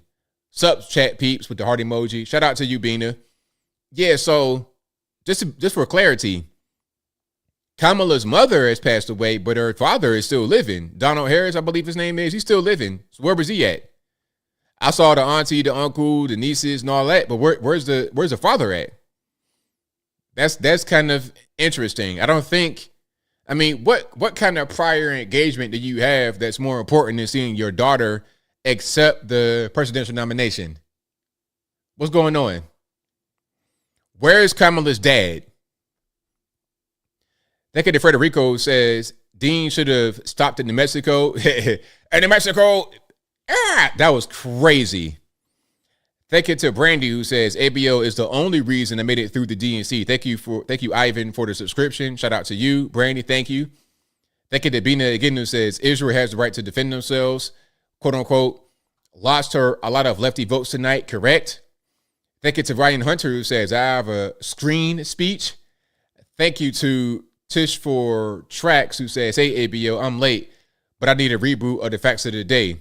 Last day of this farce. Hallelujah. Thanks for taking the hit for 4 days of hell. Trump 24 NYS Trisha. Shout out to you. Thank you for that. Thank you to David Baum for your donation. Thank you to Yo Fam, who says, all right, he said ABL something hard tonight. Thank you to Mitch Connor, who says Kamala Harris called Zelensky with Ukraine is a country in Europe. It exists next to another country called Russia. Russia is a bigger country. Yeah, did you guys see that? When Kamala was like giving us a geography lesson. Oh, hold on. I got to find this one right quick. Yeah, hold on. All right, got it. Time for the Hot Topic Buzz. That was Vice President Kamala Harris. Oh, they just, come on. Can we not get you talking about it? Like, I don't want to see your big face. Hold on. All right, hold on. If you're watching any level of news, even so correct to another country directly affect the people of the United States. So Ukraine is. Hold on. Let's go from the top. So this was a radio interview. So it's just audio only. All right. The Morning Hustle. I don't know who that is, but let's watch it or listen to it. If you're watching any level of news, even social media, you're seeing everything that's going on right now in the Ukraine. Break it down in layman's terms for people who don't understand what's going on and how can this directly affect the people of the United States. So Ukraine is a country in Europe. It exists next to another country called Russia. Russia is a bigger country. Russia is a powerful country. Russia decided to invade a smaller country called Ukraine. So basically, that's wrong. Basically, that's wrong. Kamala, really? This was just 2 years ago. This was 2022.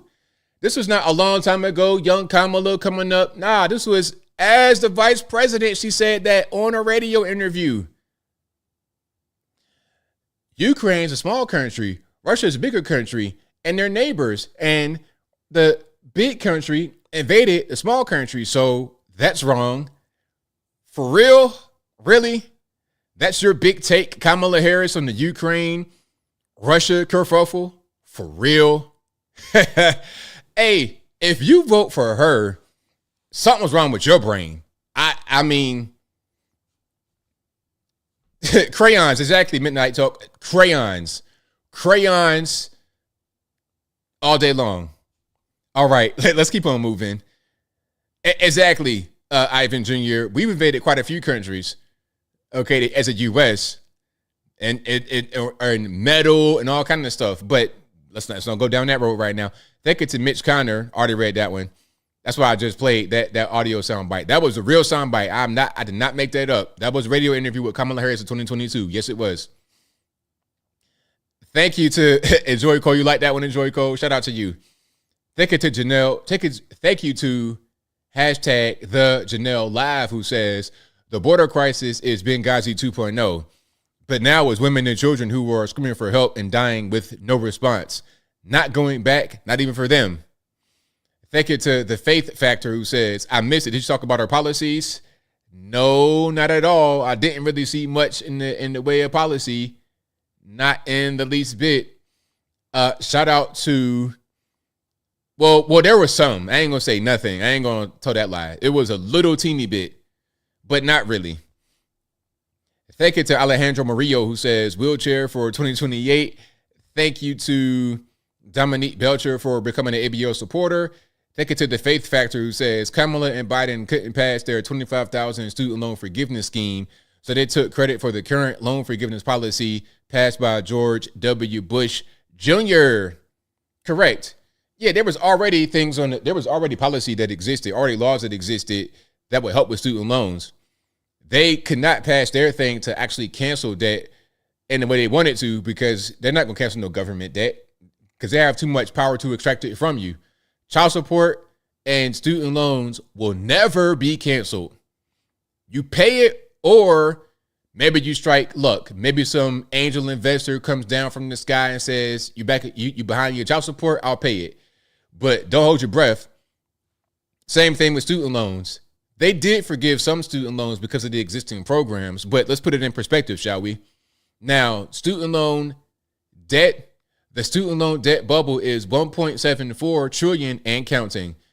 It's probably 1.75, maybe even 1.8, but it's at least 1.74 trillion and counting, the student loan debt bubble in the United States. So let's kind of make that number be a little bit bigger, but the same number, if you understand what I mean. 1.7 trillion, did I say billion? 1.7 trillion with a T, $1.74 trillion is 1,000 billion, 740 billion. 1,000 billion plus 740 billion. The Biden administration forgave about 175 billion in student loan debt in their entire administration. That's 10% of the debt bubble at best. And every year we accumulate 100 billion more dollars in student loan debt every year. So really, what you forgave is less than 2 years of debt. Less than 2 years. And those programs already existed. Okay, shout out to Rebecca Starr, who says, please do a clip show on Essential Part 5. This is already on my nerves. I think I'm going to do that. Now, one thing I want to say about Essential Part 5, everybody thought they did it. Everybody thought they did it, or everybody thought they were doing something wrong in that part that day. It wasn't just like these innocent kids weren't doing anything at home watching baseball games. No, they were out there wilding with all the other teenagers. It was like a flash mob type situation. And there was a lot going on. There was a lot of crimes happening on that day. Okay. There was a lot happening on that day. And they were hated. They were hated in New York City. Trump was the same as everybody else. He was the same as everybody else. And even through all of that happened in New York, somehow, some way, black New Yorkers, famous New Yorkers, did not dislike Trump. 50 Cent, Tony Yayo, all these guys, Mike Tyson, all these guys, they didn't hate Trump. No. But now all of a sudden we can be revisionist history people and just make things be whatever you want. We can now say that everybody loves Central Park 5 and everybody was out there crying when they got locked up. It wasn't like that. And as a matter of fact, hold on. I think I have a video before we wrap it up here, put the bow on top. And again, I thank y'all for joining. You guys are the best audience anywhere on these interwebs. Let me see. Not